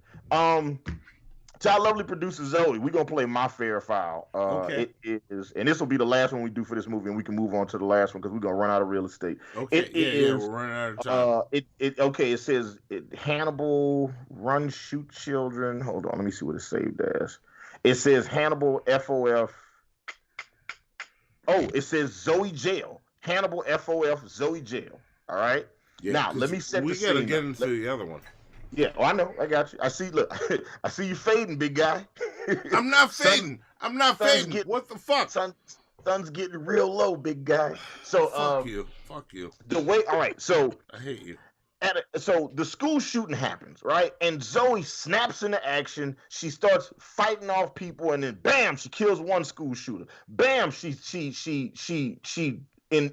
incapacitates and locks up a second school shooter. She is going crazy right now. Then that school shooter gets killed. Bam, 2 of them dead, 2 to go, right? Zoe is, she leads the third school shooter, the psychotic autistic. She leads him away from all the other kids in the cafeteria. She gets him away from all the other kids. He's chasing her around. They get stuck in the chemistry lab. And while she is fighting this nigga off, like she's trying to stop the psychotic autistic from killing her, right? She distracts him momentarily, like very briefly, but it doesn't stop the psychotic autistic because he's real good at counting and he's ready to kill this bitch. So he's like, fuck you, bitch. I'm gonna break the loop in the Matrix now. I'm not making that up. That's actual dialogue from the movie.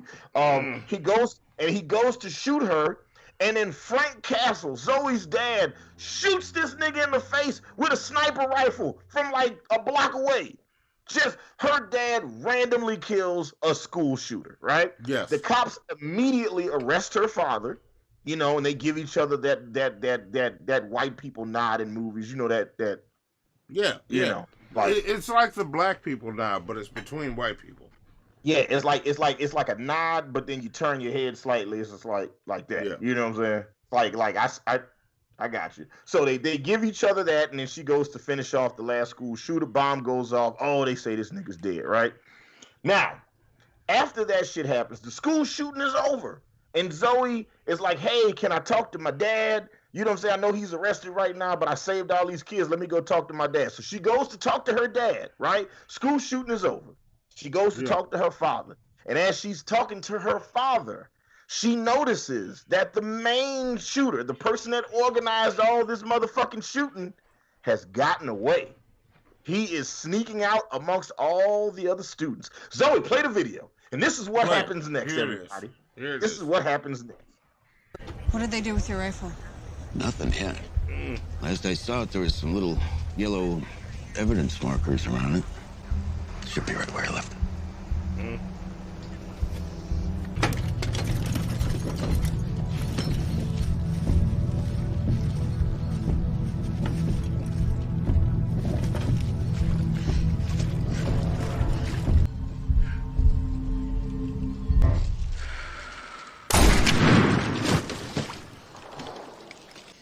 I didn't expect to deal with this scenario, but there's unfinished business to tend to. The lungs will fill with blood, and the animal will die naturally.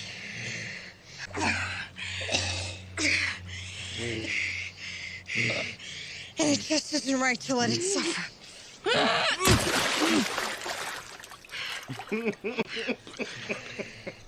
Or is it? Yes. Yes. Oh. So, just to recap, after the school shooter gets away, Zoe is talking to her dad and says, hey, Dad, I think I see the killer. Where's your gun? And he's like, oh, daughter, I'll tell you where it is, from the back of this police car. And then she goes and gets the sniper rifle and shoots the school shooter. That nigga was good. He was in his bug out box. He had his money. He had his passport, which I have a lot of questions about, but we're not gonna get into that right now. Yeah. And then she shoots this nigga in the chest. Yeah. And then instead of letting him die, she reads this poem that she just wrote. And she was like, hey, I do poetry now. I want to read you my psycho haiku, right? She reads her psycho poetry. And then she goes to kill this nigga with a stone and says, I'm not going to do that. I'm not going to kill you because I'm better than you, even though I shot you in the chest. So here we go. All right. I'm going to let y'all take this. Toast, you take it first. Is it fair or foul?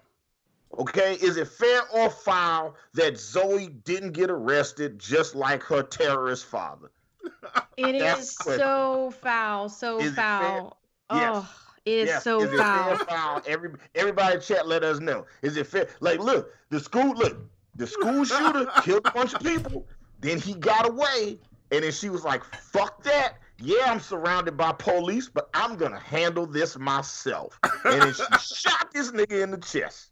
There you go. Well, not only that, but think about it. When they first arrested him for using the sniper rifle, first of all, how did he smuggle a huge rifle in an area with a school shooting? Because you know that they would have had the perimeter, all that, right? Then he actually sitting there shooting the gun. So then after they arrest him, they leave the gun loaded, just sitting there. And then she shows up.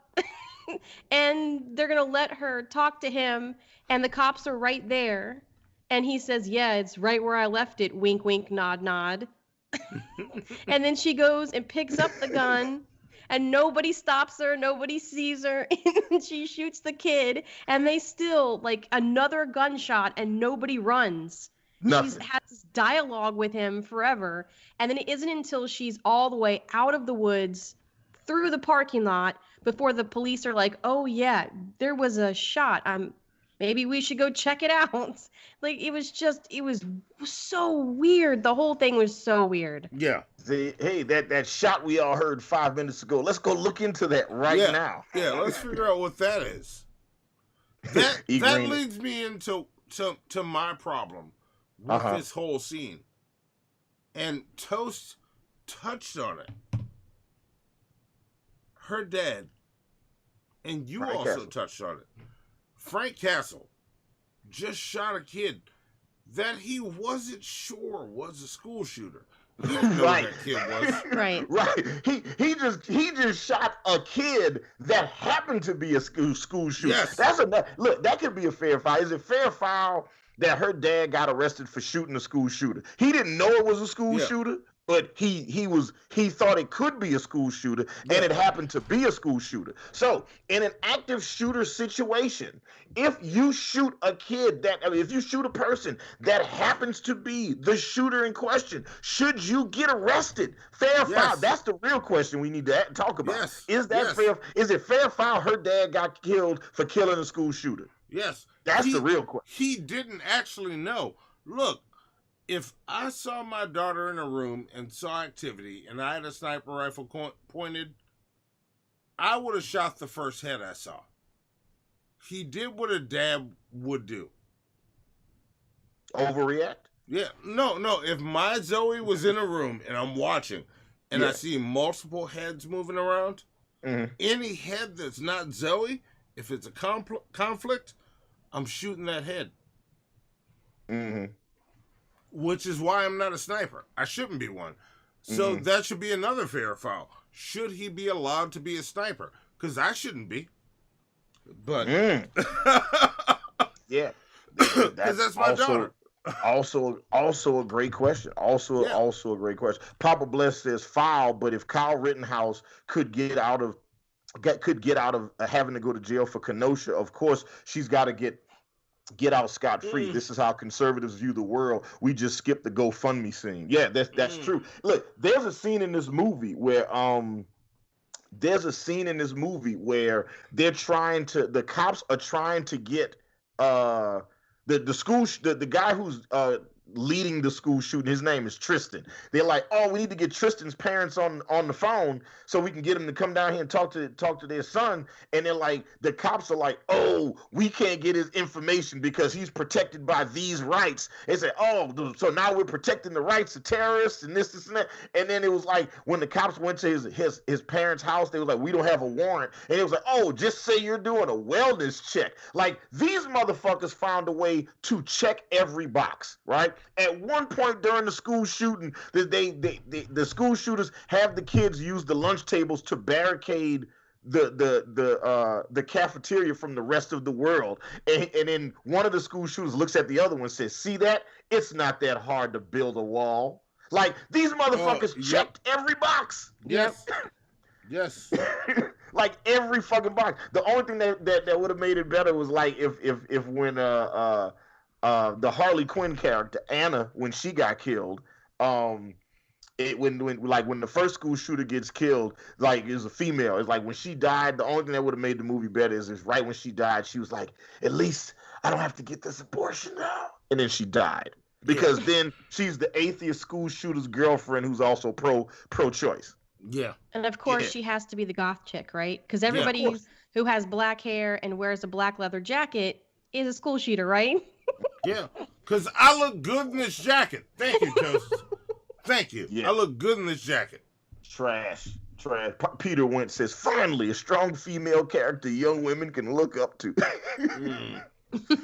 Not this one. Not this one. Yeah, this shit is trash. But look, so after I watched this trash, I was very upset. I had a long conversation, blew my high. And then after that, I went right into watching the Larry Elders documentary, sponsored by Candace Owens and a couple other people, called Uncle Tom. And this is the last time you will hear me call it Uncle Tom. I will call it Coon and Friends from this point on. Yes, Coon and Friends. Coon and Friends, yes. I would like to call this a documentary, but this isn't a documentary. It's a propaganda film. This is a propaganda film about how black Republicans get called Uncle Toms because they vote Republican, because they are conservative. I have so much to say about this motherfucking movie. But who wants to go first? Who wants to? Monty, what was your experience watching this documentary? You know what? What was your go with the first Monty Fairfile. It's Fairfile, Monty Fairfile UT. It's the only one that's in there that says that. You'll see it. You'll see it. Play it. And I got my question for it. You'll see. It's the only one that says UT in it. Here it comes. Here it comes. This is how I started this movie. Because I'm going to tell you this while Zoe finds it. 3 minutes into this motherfucker, I almost threw my goddamn phone. Same. Yeah, same here. Same. It was exactly 3 minutes in, and when I rewatched it today at the 3 minute mark, I paused it, and almost threw my phone again. Yeah, it's something about the first 3 minutes of this fucking movie. Yeah, Zoe, play this clip. Uncle Tom and Coon. Matter of fact, I have a Coon Award over there. Coon of the Year Award. Praise be the white God and his son. It's like the old Chappelle skit, Clayton Bigsby. All right, that's enough. That's enough. I'm not going to give you more than that. Because that's enough. Here's my fair foul question. Toast, Hannibal. Is it fair or foul for this fucking movie called Uncle Tom for them to use not only Jesse Lee Peterson, but Uncle Ruckus and Clayton Bigsby? Take it. Toast, you want to go first? That's where I started. Oh, I'll go for it. And you can add to that Kanye West and Candace Owens. Bring it. Bring all of it. When I was first watching this movie, I thought, okay, I didn't, to be fair, I did not look it up, but I could already tell by the title that we were in for a ride. Yeah. You know? And so I just kind of watched it. I did not look up the plot beforehand or anything like that.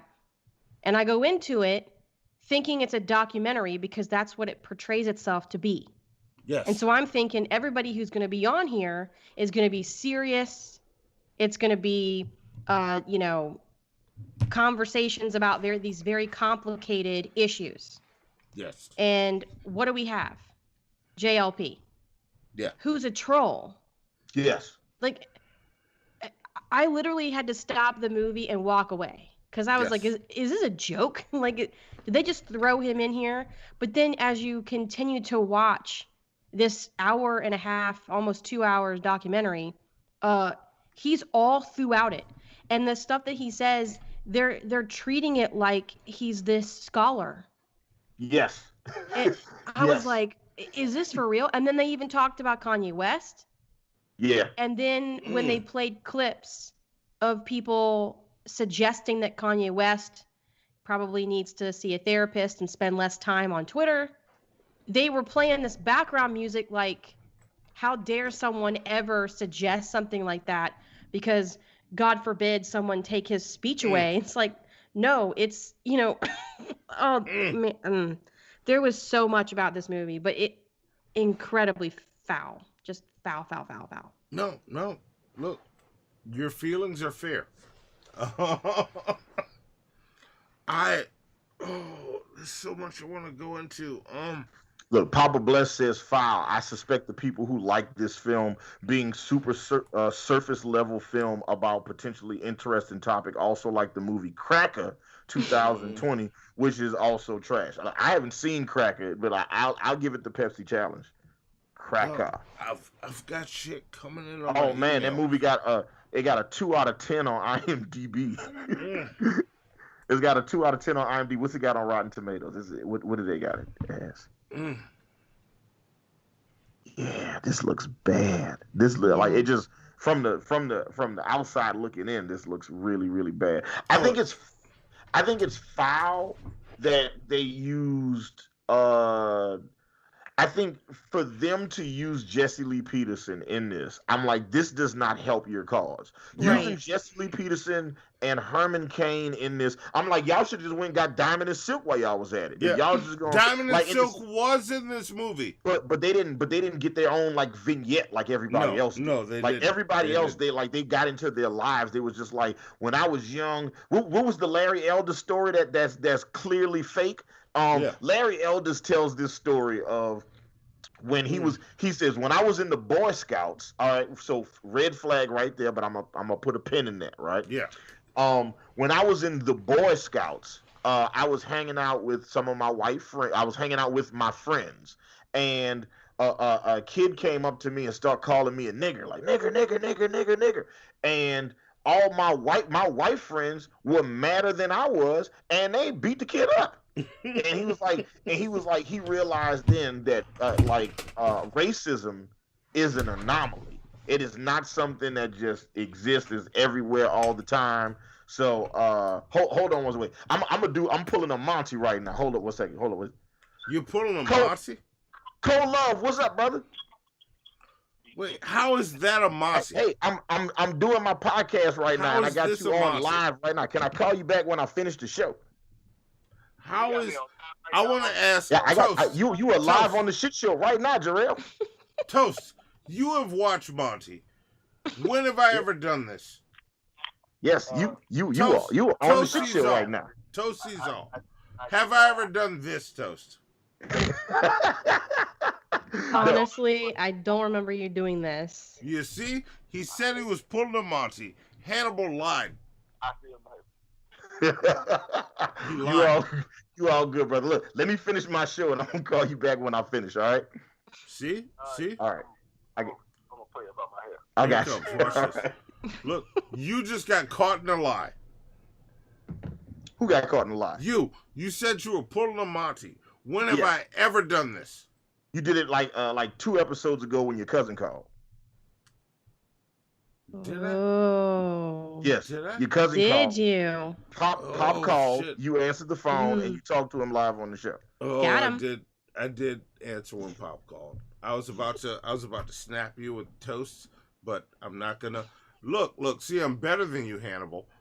Fall back, Toast. I did do it. See, I'm honest. He said, I'm better than you, Hannibal, but you were about to get mad at me for something that you did. But you know what? It's okay, because you know why you didn't remember that you did that? You was drunk that night too, Monty. I So was it's okay. not drunk. You was drunk. I heard you. No, it's okay. Fuck you. I'm not What am I, drunk your right now. attack Toast? Yes. What's the next fair file? Toast, you got one. Monty, you want to? What you got? Let Toast take the next one. All right, let's do the next one. Because I listen. We got some fair files. Okay, Zoe, it's the one where Candace Owens blames Obama. Yeah, this is gonna here be fun. we go. Oh, this is gonna be fun. Lori Here it Disney goes. says, if I go to Team Hannibal, are you gonna really give me a free punch out, or was that a lie too? Damn, Lori Disney. So Damn, first off, You trying I'm to not- switch teams, Lori Disney? No, she What's was up? just, she was trying to say, she was calling me out, trying to say that I'm lying because you said I'm a liar because she's Team Monty, not Team Hannibal. So look, Lori Disney, anybody that's Team Hannibal, I will punch one person in the face for you, no questions asked. Okay, I don't Lies. care who it is. Lies. I don't care their sexuality, gender. I don't care about their religion. I don't care if it's tall people, young people, short people, fat people, skinny people, able-bodied people, disabled people. It doesn't matter. Okay, I don't care where they land on the spectrum. I will punch them in the face. You know, Monty will do some art for you, read you some erotic literature, but I will punch somebody in the fucking face for you. Okay, I do great art. Like, I do great art. You do, and I do great punching. Yeah, and I dance while I do it. Come on. Yeah, it's some awesome. people say my punches is a work of art. They're not. Mhm. They're not. Have you seen me punch somebody in the face? No, I haven't. So you don't know. You don't know. It's amazing. It's a work of art. All right. If you say so. Yeah. I mean, It's awesome. I do great art, Hannibal, I'm just telling you. Hypothesis asks, what happened to Hannibalers? We're trying to work. Somebody said, like you said, Hannibalers. Somebody else said Hannibal's cannibals. I'm going Team Hannibal right now because it's just easier. Yeah. But when we come, Holla is Team Toast. All right. Shit. There's Team Toast starting right now. Shit. And, fry bread. Goddamn. And a never-ending supply of comedy. Oh, I shit. bring the comedy to the show. Understand, Toast. You had a nigga at fry bread, okay? Yeah. When you said unlimited fry bread, I was, damn. Homemade. I didn't toast. Homemade? Wait, Toast, you make your own fry bread? Of course. It's not like I can go to the grocery store and be like, "Hey, what's up, non-indigenous people? Do you have something from my culture?" And they're gonna be like, "What's that?" Yeah. I would love to have white people's version of fry bread. I would love to taste what that is. No, look. Probably funnel cake, I guess. I don't know. Yeah, look. But I do enjoy similar. Toast, if I ever get you and Hannibal here in New Orleans, I will give you the Monty version of fry bread, and you can laugh at it. Because that is the one thing I know I don't cook well. I've tried it, and I can't quite pull it off. But there you go. And then, you go back to your respective places where you're sleeping, come back the next morning, and Toast, you can make me fry bread the next morning. Monty, how about Monty that? actually does make a very good barbecue shawarma. So I give credit where credit is due. No, I don't brag about my fry bread, but Toast has me beat, I'm sure. So there you go. That's the plan. And Vlad Tepish says, I've never had fry bread, but it does look good. I've had fry bread at Jazz Fest. There's one tent at Jazz Fest that does fry bread. Wasn't that shit good? Me and Zoe had fry bread. That shit is delicious. Wait, now do you mean Zoe, your daughter, the producer of our show, or Yes. Zoe, the school shooter? No, Zoe is the not villain a school of the shooter. movie that we just watched. I mean my daughter that's sitting right there looking bored as fuck. Wake up, Zoe. Wake up. You're the us how one you telling her really feel, this? Zoe. Okay. Let's do let's do Toast Fair File. Let's do it. Yes. Let's do Toast Fair File. Here we go. A great thing. Jay-Z has always been a drug dealer to the black community. He's very open about the fact that he used to sell crack cocaine when he was living in the projects, and that's how he got ahead. So he was selling something that was harming the black community. Well, he's still doing that. He's still selling something that's harming the black community, and it's flying off the shelves, and that's victimhood. We have to have the conversation. We have to have tough conversation. We have to talk about the N-word, and we have to talk about why white men are so privileged in this country. Colin Kaepernick, same exact hustle, right? This is a half-white man who's chosen to pick his hair out to be an Afro and be black because right now victimhood is hot.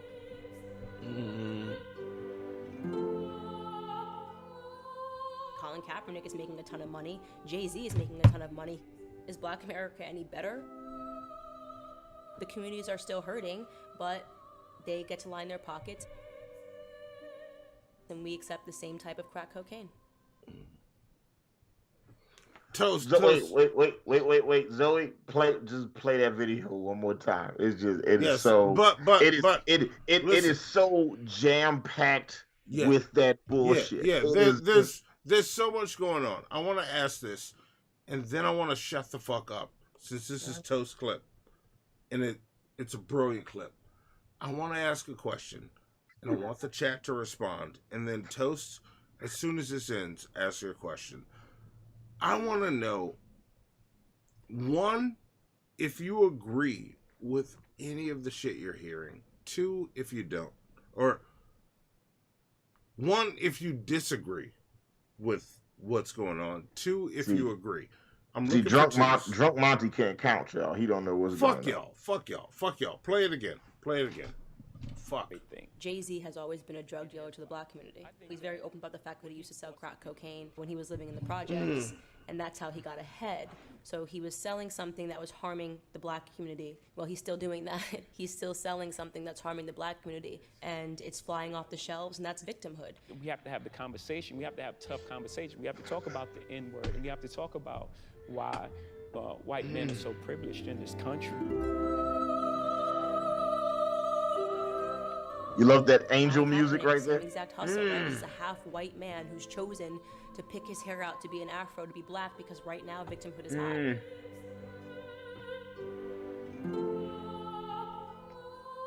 Colin Kaepernick is making a ton of money. Jay-Z is making a ton of money. Is Black America any better? The communities are still hurting, but they get to line their pockets. And we accept the same type of crack cocaine. Toast. Take it. Okay, so I really don't like Candace Owens at all. She's a very punchable face in Minecraft. Lori Disney asked me if she could use that one punch for Candace. Okay, so my fair foul is trying to switch teams. I see you, Lori. Okay, so is it fair or foul that Candace Owens claims Jay-Z and other artists are not selling music, but are selling victimhood?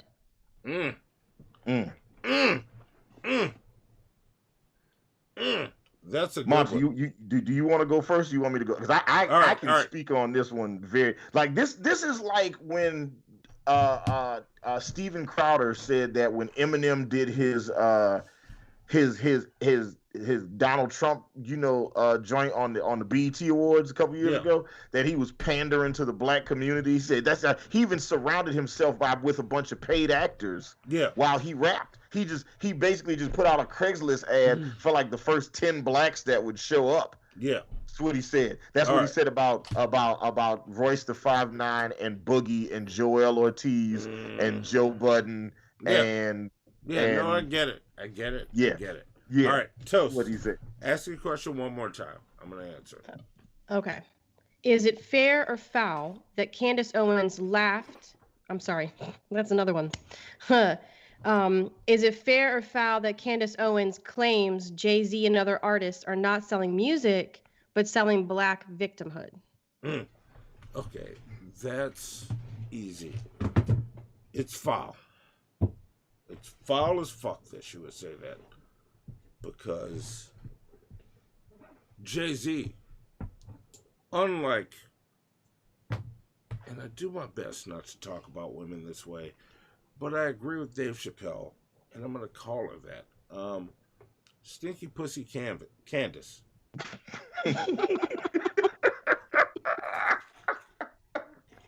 Will say shit like this. Because, and again, to quote Dave Chappelle, I've never smelled her pussy, but,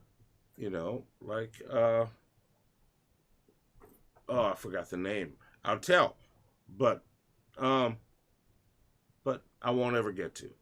But yeah, Stinky Pussy Candace, as she said, no, she's wrong, because she spends her day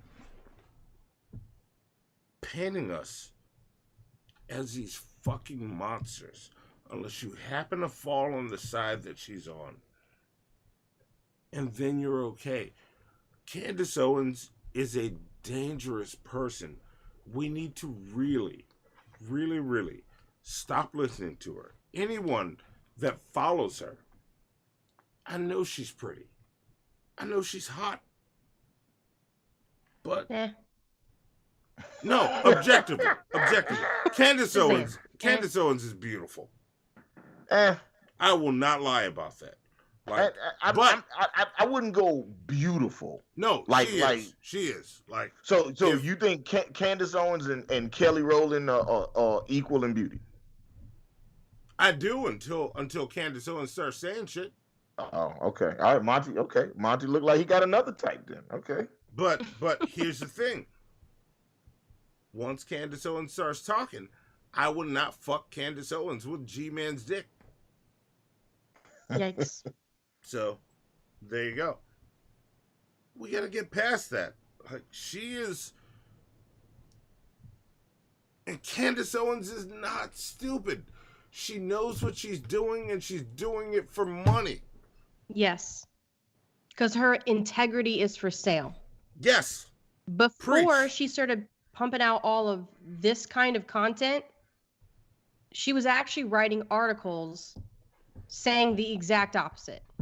But then Listen she to the found out, toasted one. I can get paid more if I'm a big fish in a small pond. Yep. Yep. And that's what she did. Yep. So now she's throwing her entire community under the bus for money. Yeah. Yeah. Yeah. Yeah, so all right. She's a Anybody problem. who knows Hannibal the Beat Animal knows that I'm a musician, I'm a music producer, and I specialize in hip hop. I specialize in rap music. That's the thing I feel like I do best. And I'm pretty good at it. If I do say so myself. If y'all don't get that reference, it's from a Jay-Z song. Because Jay-Z is a part owner of Douce, the very expensive cognac. To say that Jay-Z is selling victimhood, all that tells me, so Candace Owens does very well with people that don't know enough about the truth. And she speaks very eloquently. She speaks in a way where you can understand what she's saying, and she speaks confidently. But it doesn't necessarily mean that she's right. And as she was speaking about Jay-Z, and I've had conversations like this with a lot of people about a lot of different subjects. Like, it's easy to bullshit somebody when they don't know what you're talking about. I know what you're talking about, and I know that what you're talking about is bullshit. Because if we want to talk about the philanthropy of one Sean Carter, of Mr. Jay-Z himself, this is a guy who pledged millions of dollars so that he could get certain sections of Africa that had no water, running water. Okay, this is the guy who donated $1 million to the Red Cross to help Hurricane Katrina victims. Yeah. Okay, this is the man whose public charity, the Sean Carter Foundation, has raised $4 million to support communities in need and youth empowerment programs for kids that live in areas that don't have those things. You know, this is the guy who on his last official radio single, that was like his single on the what is it called? The Story of OJ, the Ballad of OJ. He talks about Jay-Z, all the Story of OJ. Yeah. It was called The Story of OJ. In that song, all he does is tells young people, hey, this is how you can take your rap money and turn it into real money. He says, yeah, holding a bunch of money up to your ear, that's not money. You know what I'm saying? You know what really matters? Credit. He was like, yeah, if I use the first money I had when I made my first million as a rapper, if I had invested that into my community, that those same buildings that I could have bought for $50,000 are now worth $2 million. Yeah. He talked about how he also said to buy art. Yes. He talked about the investment of buying art. He talked about how he bought this one piece of art and it cost this much money and now it's worth like quadruple the price. Yes. So to say that he sells victimhood just tells me you haven't listened to any Jay-Z since In My Lifetime Volume 1. And that's okay, because that was a good album that came out 19 years ago. But, you know, you can't tell me you listened to the Magna Carta Holy Grail. He did a whole song called Tom Ford, right? Yes. Tom Ford is one of the most high-end men's fashion designers in the world. You know, yeah, he's not selling victimhood. Jay-Z sells affluence. Yeah, that's what he sells. He sells hope to disenfranchised people to be like, well, goddamn, if he did it, maybe I could do it too. Yep. So and if you look further into the context of what she's saying, she didn't say just Jay-Z. She was talking about like rap music as a whole. Yeah. And yeah, I just that is And then look, Yato God, you know, and thank you, Yato God, also adding an extra point to this. He said, let's talk about how Jay-Z sends his legal team to other black artists. Like, there's been a lot of rappers that have gotten in trouble with the law for like little misdemeanor bullshit. You know what I'm saying? Like, they might get caught with like weed on their jet or something like that. And he'd be like, nah, I'm gonna send my lawyers, they're gonna get you out this shit, right? He does that shit on a regular basis. Jay-Z and Meek Mill launched a prison reform organization specifically for all of these. They found out about all these cases of inmates locked up in Louisiana, Mississippi, and Alabama who essentially were black people that got sent in front of all white juries, you know, when there was a mountain of evidence saying that these people were not guilty, and they were found guilty. And then Jay-Z and Meek Mill put their resources together so they could try to help get as many of these people out of jail. That's so awesome. you can't tell me that he's selling victimhood. That just means that you don't listen to Jay-Z. And look, Candace Owens, listen, Candace. It's okay, baby. Everybody don't listen to Jay-Z, okay? Some of us listen to, like the world of rap music is a wide and rich tapestry of music, okay? You don't gotta listen to Jay-Z. You could go listen to Tom MacDonald if you want. There Okay, you go. There you go. There's enough rap music out here for everybody. There's something out here that everybody can check out. That being said, Tom MacDonald episode is coming soon for the shit show. Tom MacDonald, we're gonna dig into your shit. But is it fair foul to say that Jay-Z is selling victimhood? That just lets me know that you haven't listened to any Jay-Z shit. Oh yeah, and he bought the Brooklyn, and he became a part owner of the New Jersey Nets, so he could move them to Brooklyn, so it could enhance the property value of the city that he was born in. Yeah. Yeah.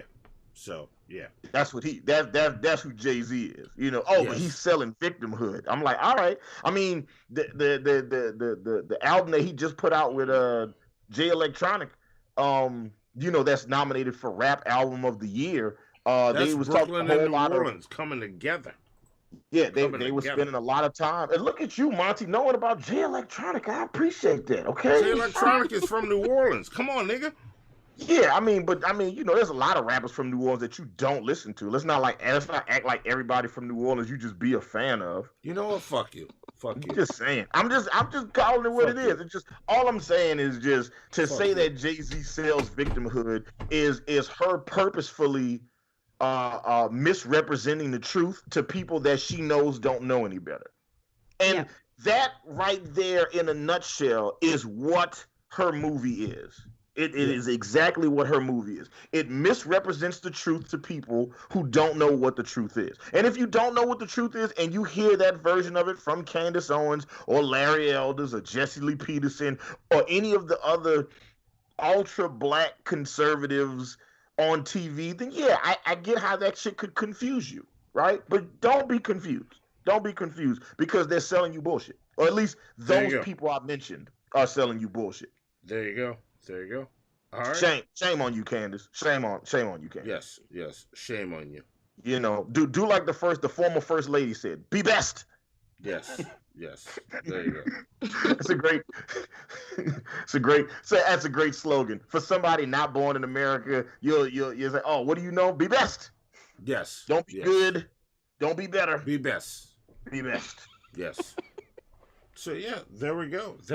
We have made it through this torture because we're at 10:30 right now. Yes, we are. Zoe's starting to fall asleep. So I guess we're here. Does anybody have anything else to add on these two terrible piece of shit movies? The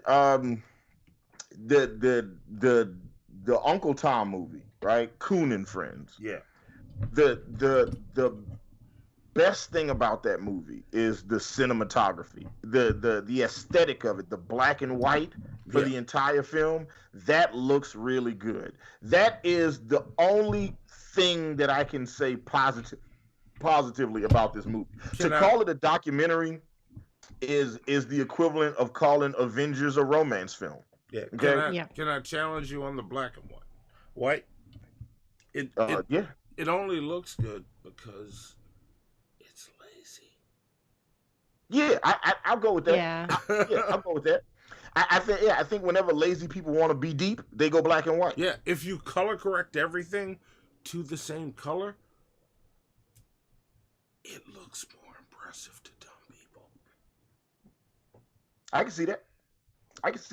So, I didn't say that too loud, so people won't hear that. But look, there's other stuff. Like this movie is just a bunch of the more popular black conservatives telling their story about, how they get called, how black people treat them differently because they're Republican. Oh, they tell me I'm a Republican because I'm an uncle. They call me an Uncle Tom because I'm a black Republican. I'm a black conservative. No, they call you that shit because you stepping and fetching for the white man for his money.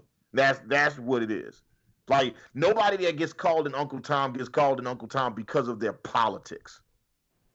And and to try to equate those two things, that being called an Uncle Tom is because I chose to vote Republican. Like, everybody that votes Republican, every black person that votes Republican is not an Uncle Tom. Right? There are certain people that vote Republican, that vote Libertarian, that vote Green Party, that have damn good reasons for voting the way that they vote. Like Monty and I have very close friends that vote on the opposite side of the aisle. We don't hate those people. We don't call those people out their name. But I call you out your name because you be saying some dumbass shit, Candace. I think there's also a distinction that needs to be made in that all of the people in that so-called propaganda, I'm gonna call it propaganda documentary, they weren't just Republicans or just conservatives. This is gonna read out loud. You'll add some money. Not much, cause I spent $15 G's on moving and $3 G's today on my truck brakes. Also, Candace has a very cummable face. All right. That was Antonovich. How much did Antonovich send us? Man, he just sent us $30. I appreciate it. Look, I just want to say, I wish I could make it read that again. I just think that is also. He said, I think Candace has a very cummable face. Exclamation point. I want to say this real fast to everybody watching. I know we can find a way. I know we can find a way. What was that one? R. Azrael says Josiah Henson is the real Uncle Tom, 1830, and founded a settlement and laborers' school for the other fugitive slaves at Dawn near Dresden in Kent County, Upper Canada of Ontario. Thank you very much, R. Azrael, for that $10 dono and for that information, because in this entire documentary, at no point do we talk about Uncle Tom. No. Okay? No. They never talk about the history of the name or the word, where it comes from. Why? Like, they never get into that shit. Yeah, they don't give a fuck about it. They don't want to know who Uncle Tom was. Talk about the shit. Never. Well, what I was saying before is that, like, there's a distinction that needs to be made between the just black conservatives or black people who vote Republican or lean more to the right. But everybody in that propaganda movie, they're not just Republicans or just conservatives. They are Trump supporters. Yes. So I think that was also very, very misleading, that they were acting like, oh, we're just normal conservatives or normal whatever leaning to the right. No, every single one of them, hardcore MAGA hat wearing Trump supporters. Yep. And that needed to be stated. Either way, whether you think that's good or bad, that should have been upfront and honest. Again, it was one of those things where they presented it as one thing, and then you watch the movie and you're like, okay, they betrayed their own audience. Yeah. And honestly, I don't know who the fucking audience is for this movie, because they did not make this for black. Here it is, Hannibal. Toast just nailed it. Yeah. This is for black Trumpers. This is for black Trumpers. Yeah. So if y'all are wondering why y'all never heard of the Candace Owens movie, this is why. Because nobody knows this motherfucking movie came out. This movie came out super duper under the radar. Like, this movie came out last July. We just found out about it 2 weeks. Let me chime in with this. Any of y'all that decide to watch this, if you believe any of it, please reach out to me, Hannibal, or Toast, and we'll make sure you get the actual facts, and we'll send you the links where you can verify what we say. We're not necessarily right. We will lead you to research, which they won't. Yeah, this shit is. Am I right? Do y'all both agree with that? Yeah, people should be able to make up their own mind by looking at all the facts and not be swayed because Candace Owens' face wants to tell you what to believe. Yeah, don't believe what we say. We will send you information and other links so you can figure it out for yourself. And but look, please don't believe this. I will say this. Do not believe Uncle Tom. It's full of fucking lies. Look, I'm going to tell y'all something right now. If y'all don't believe that this movie is some conservative propaganda bullshit, which it absolutely is. I will challenge everybody right now, and whoever does this will get 250 plunger points. I challenge you to go on YouTube and find 2 people that gave this a negative review. Yeah. Find 2 people on YouTube that gave this a negative review. You ain't gonna find it. You're gonna have to dig and dig. There's one guy who did a video, and he said, according to him, he said he did this video. We don't count. We don't count. Yeah, tell you we don't count, and I'm gonna say he doesn't count either. If y'all find this one, he said he did a video reviewing this movie. He talked shit about it, and then Candace Owens' fans just constantly thumbed down his video, and then they flagged his video and said that his video was flagged because it was spreading hateful content on YouTube. YouTube pulled his video, and he had to do another video. There are no negative reviews of this movie on YouTube. Candace Owens is sick in her goons after everybody. And hopefully after this episode, I want to clip out just us talking about this terrible ass film. I want to clip this shit out and see if they come for Hannibal and Monty too. Yes. Oh, they can come for me too, because I got plenty to say about what she was talking about indigenous people being cannibals. Yes. But that's a whole other. Preach. That's a whole other show. Yes. Yeah, oh, we can make that a thing, Toast. We can make that a whole show. Yeah. Wow. Yeah, it's the shit's crazy. This shit is wild. If I was to grade these 2 movies, let's end it with this real fast. Monty Toast, what would you grade these movies? Because I'm thinking I would give Run Shoot Children a D, and I'm giving the Candace movie an F. Okay. All right. Toast, what about you? Run, Hide, Mommy. I give it a D-. Okay. And Uncle Tom a F-, 1,000. F-. Okay. Yeah. She's putting it with Catwoman. Okay. Goddamn. I won't. You can't even make it better. Papa Bless. How you make it better is you delete it. Yeah. Papa Bless thinks he found 2 negative reviews. Send me the links to them. If they send them. I am. Send them, you get your 250. Yeah, I am. When I talk about when white people kill, it gets a D-. Okay. And this other one, Coon and Friends. Yes. Coon and Friends, I will give it a solid F. Okay. Not an F-. No, solid F. So 2 Fs and an F-. And understand, like, again, this isn't a documentary. This is a propaganda film. Hey, Monty. Yes. White women? What? White women. What about white women, Hannibal? I don't know. Just in general. White women? I mean, they're cool. They're cool. I mean, what do you think? I mean, white women. Yeah, white women, Monty, white women. Come on, I'm throwing it to you. I'm handing it to you. You know what? You're making this too fucking obvious for the fans. You know what, Hannibal? It's a shit show. Y'all finished or y'all done? I ain't got no more talking. Sweet Halloween in Collard Green.